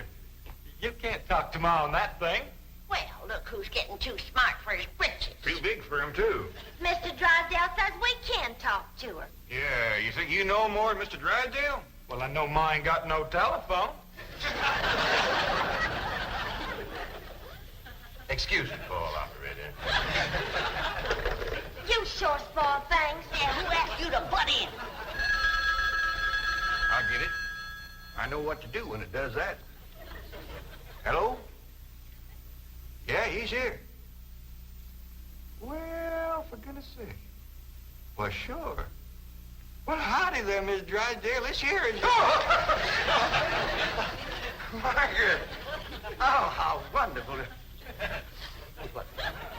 Man? Oh, yes, the telephone man. Well, how are you? I'm worried, that's how I am. I'm afraid, Milburn, that you've let the wrong kind of people move in next door to us, and I'm dreadfully upset. Now, dear, you mustn't let yourself get into this condition. Control yourself. No, dear, you mustn't come home yet. No, not until we get them in shape. I mean, get you in shape. You know, now we'll wait until you're cute. Milburn, I want to meet the Clampetts as soon as possible. Now, when will that be? What about Christmas? Next year. Milburn, this conversation is making less and less sense. Now, I want the truth about the Clampetts, or I'm flying home immediately. Now, Margaret, please control yourself. I don't want you flying. No, please, dear, please, stay on the ground. Dear, why don't you lie down and take a sedative? And I'll call you from the office. Goodbye. I'm sorry, my wife. We understand. Well, I'll see you later. Keep your chin up. Poor man. Would it just tear your heart out? He is so ashamed of his wife, he don't even want us to meet her. What he says, she won't be cured till Christmas of next year. You gotta help me, Granny. I still say I could cure Mrs. Drysdale in 2 days. Sure be worth a try. If we could get her out here. Kid, misery loves company. And if that poor, miserable woman thought that she had a drinking friend living next door... Granny, you ain't ever down more than a thimbleful in your whole life. I know, kid.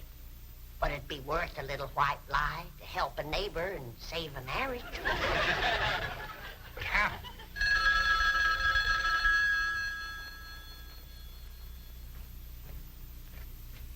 Hello?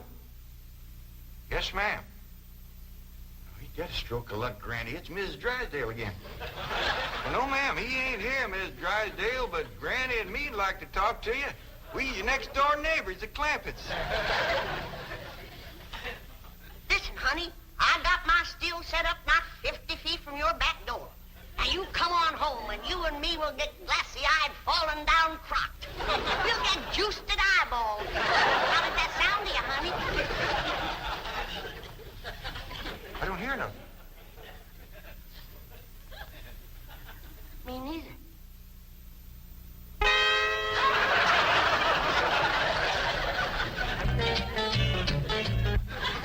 The message I got when I tried to put through your call. She's on a jet, right? Never mind the grisly details. Oh, I am ruined. If Margaret gets one look at those hillbillies next door, she'll leave me. Get my psychiatrist over here. Move over, Claude. I need this more than you do. I know you don't need your psychiatrist. You're looking at the dark side. There is a bright side. Of course. Your wife is an intelligent woman. She'll see that underneath that rough exterior, the Clampetts are basically fine people. Or she may even help them to get socially acclimated. You're right. I don't need my psychiatrist. You do. Your wife will take... My wife, through whose aristocratic veins flows blood the color of bluing, considers anyone whose ancestors did not arrive on the Mayflower immigrants. She does make rather a fetish at the family tree, But nothing. I'm stuck. Now, I'm either going to lose my wife or my largest depositor. That's what makes the whole thing so difficult. You know, I like the Clampetts, but I love my wife. Isn't life weird? She's a snob, she's a hypochondriac, she's not young and beautiful, but I love her. And now I do need my psychiatrist. Now, Mr. Drysdale, as we used to say at Vassar, que tout devient tout éclaircit. Courage will light your path. Yes, I know what I have to do. I'll go to the airport. I'll take Margaret in my arms.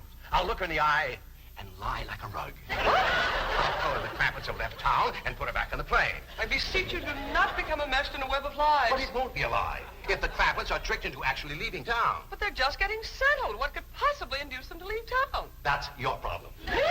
You expect me? But they like you. Finagle them into going to Palm Springs for a few days. No, no. I will not help you spin your deceitful web. Miss Hathaway, would you rather be an unemployed secretary or a spider with a raid? You know, I think the Clampetts might enjoy Palm Springs. Palm Springs? Where's that? It's about 125 miles from here. In the desert. Desert? Yeah, remember we crossed one of them on the way out here. All that sand? Yeah, I remember. You ain't getting me to no desert. Trees were so far apart, the woodpeckers had to tote lunch. But this is different, Granny. This is a beautiful resort with lots of trees and fine hotels and swimming pools. We got a pond for swimming right here. Elly's out swimming right now. You didn't jump in with her clothes on, did you? I don't know. Oh, surely not. She promised to wear the lovely swim ensemble I got her. Yeah, she done just like Jethro. Here she comes with the dress shrunk clear up to her. Granny! What's the matter? All her hair come out. What? It's true. Elly lost her beautiful hair.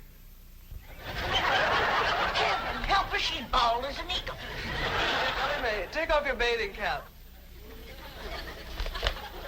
Oh, praise be. All right, but Elly, you hadn't ought to went swimming with your clothes on and shrunk up that nice dress. This ain't a dress, is it, Miss Jane? No, dear, it's a beach jacket to wear over a bathing suit. Elly Mae Clampett. Cover up your nakedness, child. That's the way everyone goes swimming out here. It's perfectly proper. Well, you wouldn't catch me in nothing like that.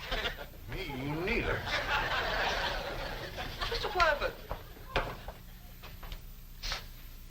how would you like for a member of your family to become Princess of Palm Springs? What?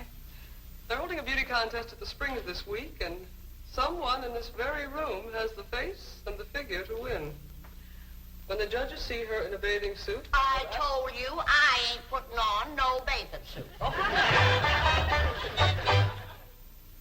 Believe me, Mr. Clampett, this beautiful daughter of yours can win that Palm Springs beauty contest without even trying. Can we go, Pa? I'm sorry, Elly Mae, but I just don't cotton to the notion of a bunch of strangers gawking at your bare limbs. Besides, we already know you're the prettiest. Why shame all them other girls? Run along and get some clothes on. Yes, sir, Pa. Mr. Clampett, I do wish you would reconsider about going to Palm Springs, even if Elly Uncle doesn't... Jed, Duke, and Howdy, Miss Hathaway. Jane to you, Jethro. Well, Jane to you, too. Look at me's all set to go hunting, ain't we, dear? Jethro, have you ever hunted in the desert? No, ma'am. Oh, it's a fascinating place. You might even see a mirage. If there's one there, old Duke will tree it. He's the best hunting dog there is. Well, I love hunting around Palm Springs. You'll all love Palm Springs. They have wonderful hotels. Have you ever stayed in a beautiful hotel suite? No, I ain't, darling. Granny, let's you and me go and leave these two lovebirds alone. And wait, please, let me take you all to Palm Springs. I'll tell you what. Why don't you take Jethro and Elly Mae and me and Granny will stay here. But then Mrs. Drysdale would see. I mean... Is Drysdale coming home? Is that why you was trying to get us out of town, so we wouldn't meet her? Yes, that is the reason. I'm so ashamed I could die. Yeah, now, don't go to crying about it. The way I look at it, ain't nobody got a right to be ashamed of nobody else. Good Lord made us all, and if we's good enough for him, we sure ought to be good enough for each other. I hold back on them tears. You's among friends. I remember a long time ago hearing a fella say it. He said it just about right. He said, there is so much good in the worst of us and so much bad in the best of us that it don't hardly... Boo! Well, go ahead and bawl. It'll make you feel better. I'll tell you what. If this means so much to you, we'll all pick up and go to them Palm Springs with you. Oh, bless you. Mr. Drysdale would be so happy. I'll go help Elly Mae pack. I'm telling you, that Miss Drysdale must be a mess. She's gonna need our help, kid. This is a poor time for us to be leaving. Yeah, we gotta help her once we get back. Right now, we gotta respect Mr. Drysdale's feelings. Jethro, you go get the truck ready. Okay, Uncle Jed.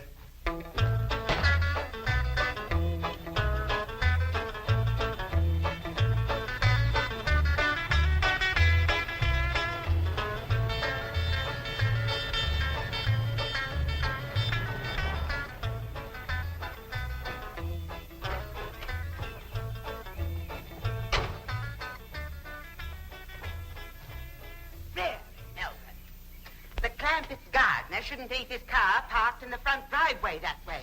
Oh, you're absolutely right, dear, yes. Well, Margaret, don't you want to stop at home first and freshen up, take some medicine or something? Milburn, I have just flown 3,000 miles to meet the Clampetts, and I intend to meet them right now. Well, Don, they're probably out of town. You see, they travel extensively. Oh, they're wonderful people. It'd be a shame if you missed them. But I know how anxious you are to get back to Boston and your doctors. And Sonny. How is Sonny? How's he like Harvard this year? Is it Yale? Princeton? Dartmouth? Let's go ask him. Milburn, what is the matter with you? Milburn, let go. Let go, you hear me? Let go, I say. Let go. Have you gone mad? Let go, you beast. Step aside, lady. I'll shoot it.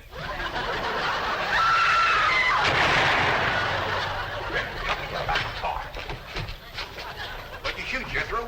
I think it was a fox. Who's that? My wife. And why aren't you in Palm Springs? Let's get her home as quickly as possible. What's going on? Jethro shot a fox. That's Miss Drysdale, stewed to the gills. No wonder they didn't want us to see her. Poor woman. You mean poor husband. Yeah. We can't go up to Palm Springs and leave our neighbor at a time like this. That's right. We gotta pitch in and see that his wife gets cured. Uncle Jed, are we going hunting? Might as well. It'll be a while before she sleeps that one off. Well, I hope there's some possum around. These skinny old California foxes ain't worth shooting at.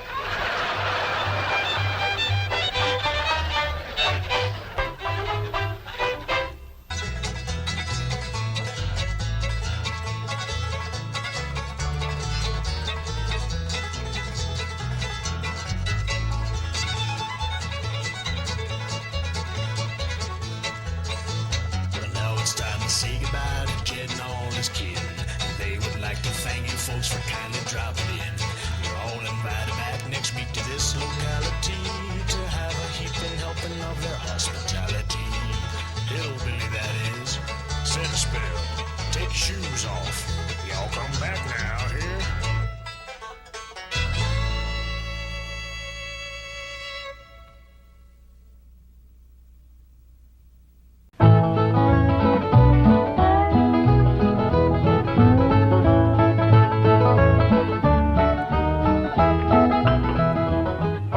Jethro, tell us exactly what happened with Miss Drysdale.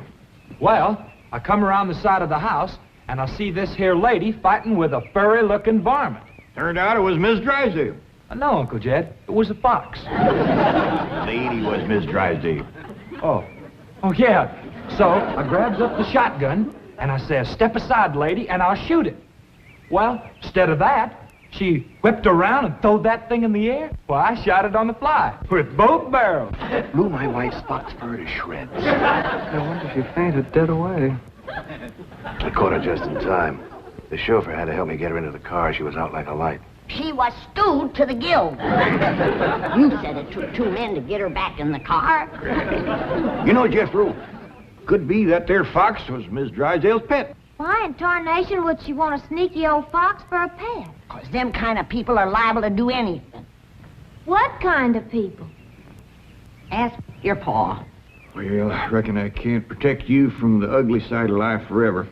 You see, Miss Drysdale is what city folks calls what was her husband called it, Granny? Hypochondriac. Yeah, that means she drinks a little. A little? Her own husband said her bedroom was full of bottles.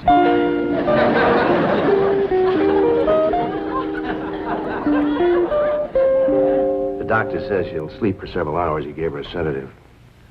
What about Claude? Oh, she insisted that he have a sedative, too. Poor dog, he's probably the first canine hypochondriac. Well, let's be thankful for one thing, Mr. Drysdale. What's that? The tree outside the window. It completely obscures her view of the Clampett estate. Yes.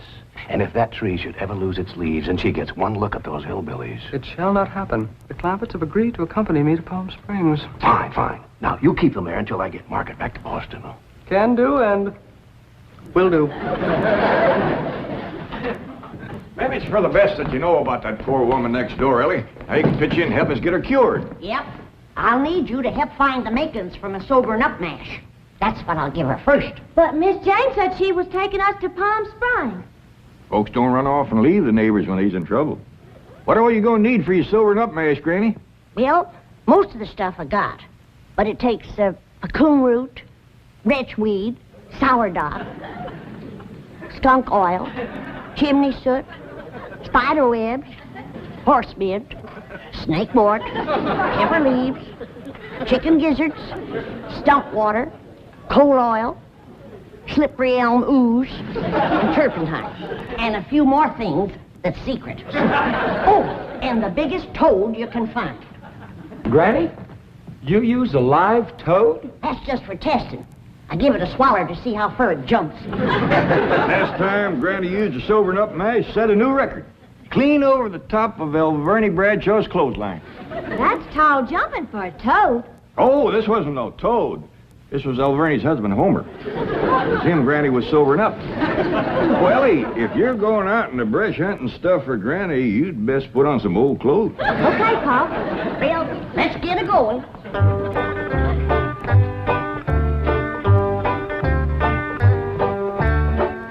Oh, I pert near forgot. I have to have some goat's milk. After Mrs. Drysdale takes my sobering up mash, she has to have fresh goat's milk every half hour to stop the burning. Well, I reckon Jethro can borrow some. Well-to-do neighborhood like this, folks is bound to keep goats. Everybody except us. We ain't even got a cow. Nor pigs neither. Nor chickens. We ain't even got nothing to pull a plow. You're supposed to be so dad-blame rich. I'll bet we're the only family in Beverly Hills that ain't got a mule. I reckon it is high time I was stocking this place. Even Mr. Drysdale's been after me to buy some cattle. Well, good for him. Yeah, just the other day he says to me, Mr. Clampett, you got $25 million in cash. You ought to put some of that money into stock.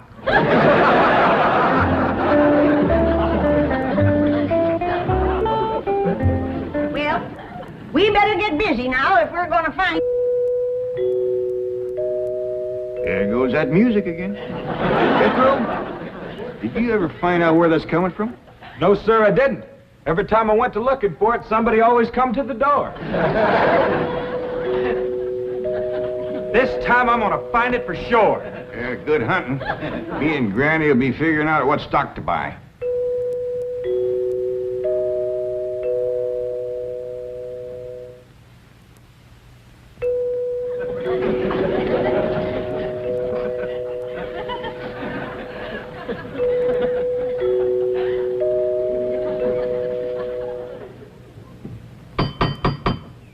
Doggone it, never failed. Howdy, Miss Hathaway. Oh, please stop calling me Miss Hathaway. Now, if I can call you by your first name, Jethro, surely you can do the same for me. But, Please? well, howdy, Miss Jethro. How about calling me Jane? I like that better. Well, are we all set to leave for Palm Springs? No, ma'am. Uncle Jed and me's going to town and buy some stock. Stock? Yes, ma'am. Mr. Drysdale, he told Uncle Jed he had ought to put some of his money into stock. He dictated a memo on that. But you needn't waste time driving into town. You can order your stock by telephone. Now, here are Mr. Drysdale's recommendations.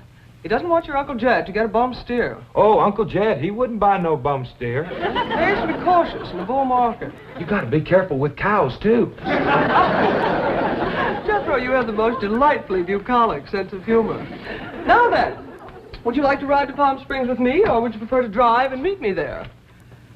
Jethro? Oh, yes, ma'am. Would you like to drive your own car? Oh, yes, ma'am. I like to drive. Very well. I have typed out explicit directions. I've even drawn a map showing the exact location of the hotel. They have a lovely pool, and... Jethro. Oh, yes, ma'am? I'm taking a bikini to Palm Springs. Is that faster than a train? Jethro, you dear naive boy. You shall see when we go swimming. You Tarzan. Me Jane. No, ma'am. I'm Jethro Bodine. I almost hate to see you change. I ain't gonna change. Oh, yes, you will. Under my tutelage, you will become an educated man of letters. Someday I shall introduce you as Jethro Bodine. B.A., M.A., Ph.D.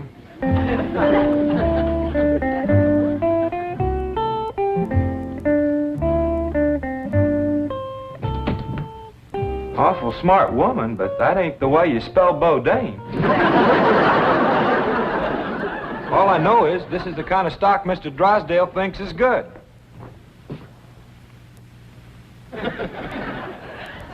What does that say? I-B-M. What's that spell? Ibum. What's an ibum? I don't know. Next it's got, Us's. Us's? Well, that's what's wrote there. U-S-S. That makes sense. Well, maybe it ain't Mr. Drysdale's fault. Just between you and me, that Miss Hathaway can't spell for sour grape. I don't need this list nohow. Me and Granny's already figured out what we want. That's right. A pair of goats, 3 pigs, 4 cows, a bull, a mule, and a dozen chickens. Reckon we get all that on the truck? Don't have to. Miss Hathaway says just call on the telephone and they bring them out. Oh, now, ain't that nice? Hello? Jed, I watched that banker feller. You have to stick your finger in them holes and spin her a while. All right.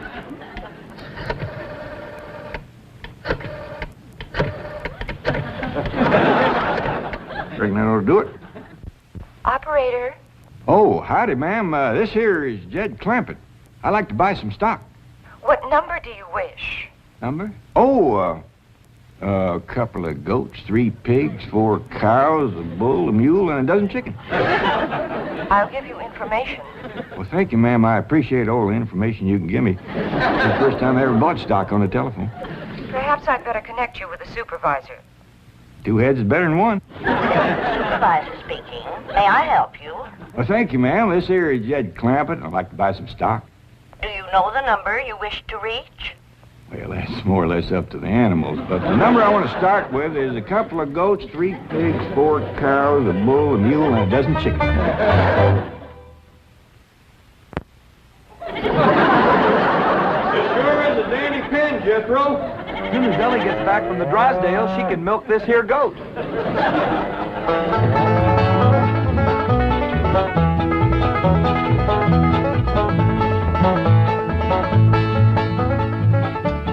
Mr. Drysdale sure has got a nice house, ain't he, Granny? Yep. Nice house, nice car, nice job. But the evil of drink has sure laid a heavy hand on his heart. Never forget, Elly, drinking is a curse. Do you take a drink now and then, Granny? Never more than a thimbleful.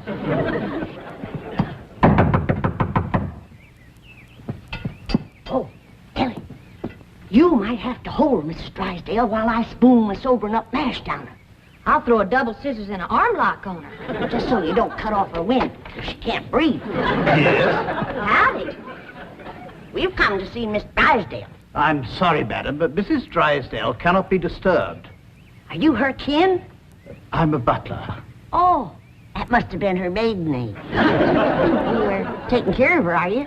I am a butler, madam. Well, I'm glad to see that her family ain't ashamed to help her. Whom shall I say called?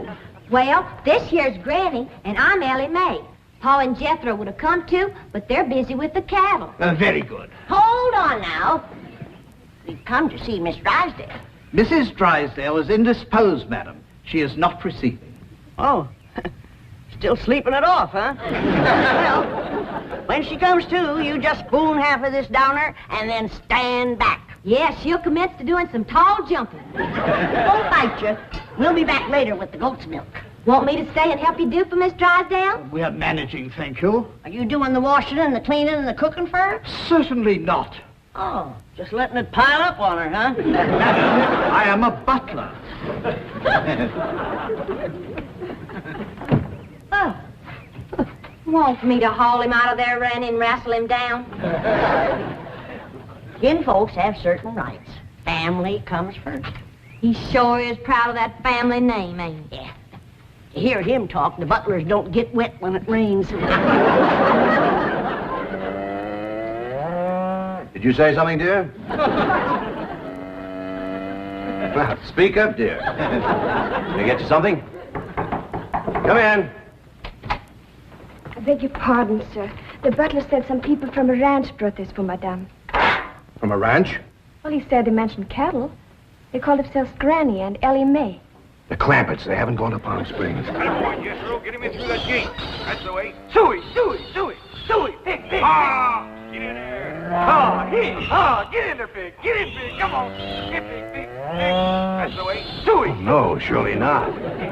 Marie, tell me I'm hearing things. You're hearing things, sir. Cows, chickens, pigs, goats. No.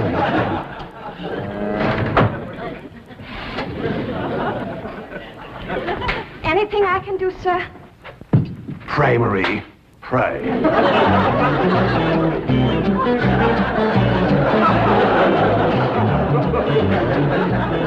Hold your horses, I'm a-coming. Oh, howdy, Mr. Drysdale. Did your wife take Elly May? Where's your father? He's tending the cattle. He brought cattle into this beautiful estate? No, he called on the telephone, and some men brought him in a truck. Yes, sir. I'm just fixing to go milk the goats. Come on out to stock pen. Stock pen?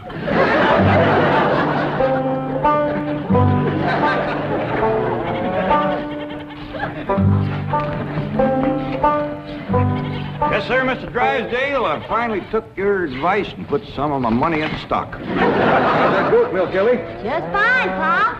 He sure is a dandy pen, Mr. Drysdale. Yeah, good stout fence around outside. Of course, that one across the middle ain't so much.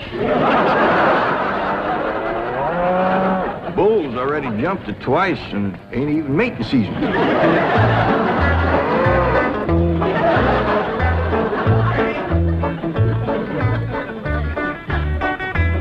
Got ourselves some mighty fine-looking stock. Of course, they need a little fattening up. Mr. Drysdale happy to see him? Granny, He was so happy he couldn't talk. He just kind of hung on a fence and made little gurgling noises in his throat. Well, that poor man has some joy coming to him. I'm glad to be able to help him to forget his trouble for a spell. Here's the goat's milk, Granny. Oh, good, Elly. Now, you run that right over to Mrs. Drysdale. That sobering up mare smarts considerable unless you follow it up with fresh goat's milk. Elly, Mr. Drysdale ever find his tongue? Yeah, Pa. Whilst I was milking the goat, I heard him kind of mumbling like he was giving thanks. He says, "Oh, what have I done to deserve this?" Lord love him. Ain't that pitiful? Oh, hurry, child, now hurry. You know, Granny, it gives a person a mighty good feeling to help a neighbor. You betcha. And he needs us, because his wife's kin ain't no help. Who's that? That high and mighty Mr. Butler. That's who came to the door when Elly and me took the mash over. Wouldn't let us see Miss Drysdale. Now, you can't hardly blame him for not wanting folks to see it. Uncle Jed, the bull jumped that little fence again, so I tied him back over on his side. Where's Mr. Drysdale? I asked him to come in for some coffee. It was the funniest thing would happen to him. You know how he was hanging on the fence of the stock pen?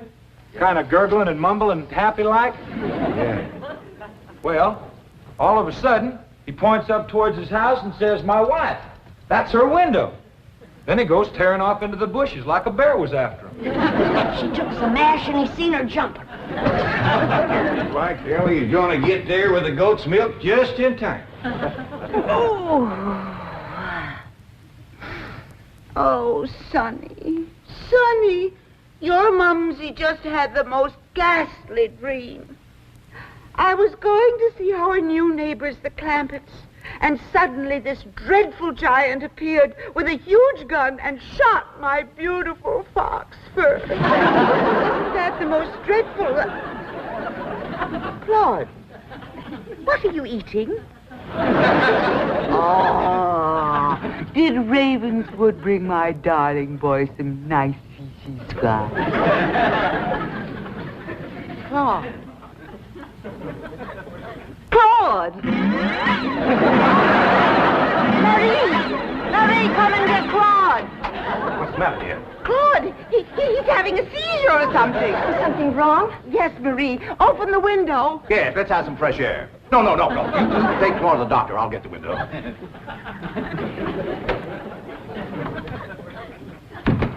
Well, darling, how do you feel? Dreadful. My nerves are shattered. Open the window, dear. Well, it might not be good for you, Margaret. Oh, don't be silly, Milburn. I need oxygen. Besides, I adore the fragrance of that jasmine that grows on the fence of that tennis court next door. Now, open the window. All right, dear, but first I have a surprise. Surprise? Don't move. I'll be right back. Granny, that there butler fellow wouldn't let me through that door again. And he wouldn't take this milk, neither. Why not? He said he wouldn't touch nothing more from us without it was sterilized. What's sterilized? Oh, we had that in school once. That means soaked in alcohol. Alcohol? Appears to me like Mr. Drysdale's got two drinkers on his hands. Mrs. Drysdale must be in terrible shape. Fighting mean. Scratching and clawing people and everything. How do you know? I heard her yelling and screaming clean from upstairs. She says, "Marie, come and get Claude." Sure enough, pretty soon, this poor girl come a-running down yelling, "Take me to the doctor. I got Claude." Family or no family, that woman needs help, and by thunder, she's gonna get it.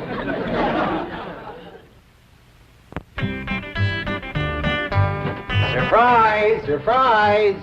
Milburn, have you taken leave of your senses? You know I'm much too nervous to watch television. But, darling, the doctors in Boston said your nerves were just fine. Those Boston doctors. They had the audacity to tell me that I was perfectly healthy. I said, I'm not paying you all that money to tell me I'm healthy. Milburn, I do not want to watch television. Well, you don't have to watch it, dear. Just listen. There's an exciting Western on. Western? Milburn, shut that off and open the window. I will. Oh, there we are. Milburn, Are you going to open the window, or am I? I am, dear.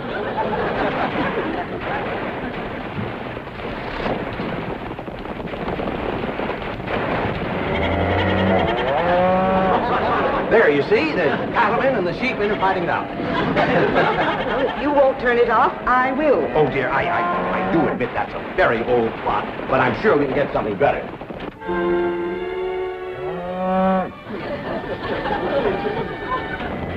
That medical program, go back to that. Well, don't you think that's a bit depressing? I want the medical program. All right.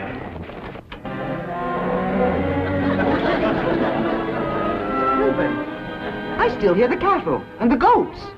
Yes, you see, this is the latest thing in television program. A medical western. Medical western? Yes, I think it's called Sagebrush Surgeon. That's the window he pointed to right there. I've got to get some fresh goat's milk up to that woman some way. I could shinny up the tree and climb right in that window. Oh, Jethro, it ain't fitting for a man to be in a woman's bedroom. How about me? No, Elly. You're too young to handle somebody wrestling in the grip of old John Barleycorn. I gotta get up there and have a goat handy to milk ever so often. I think I got it figured out, Granny. Huh? I'll get a rope, throw it over that limb, hoist you up to the window. Jethro, you get that Mr. Butler away from the front door. And then, Elly, you take the nanny goat, lead it upstairs to her room for Granny. All right, Pa. But that little goat ain't gonna do nothing unless it's got that little chicken sitting on his back. That's all right. Raw egg ain't gonna do Mrs. Drysdale a bit of harm.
Margaret, what are you doing? Packing.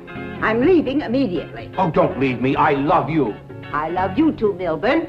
Why don't you come to Boston with me? You haven't seen Sonny for a long time. I don't understand. Why have you suddenly decided to go back to Boston? To see those doctors.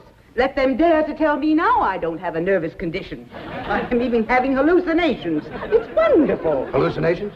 I just saw a witch fly by that window, and there's a goat in the bathtub with a chicken riding on its back. Oh, you couldn't see them, dear. Only someone with my shattered nervous system. There goes the witch again. Oh, Milburn, I'm the happiest woman in the world. It's marvelous. Wait until those doctors hear this. Can't get in the attic and she won't open the window. Heist me up again.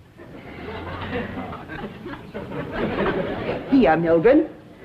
Let's have a vitamin toast to my coming triumph.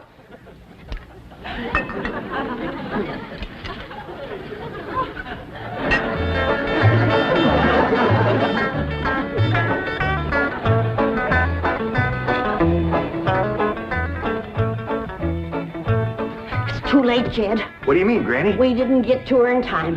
Now she's got her husband on the stuff.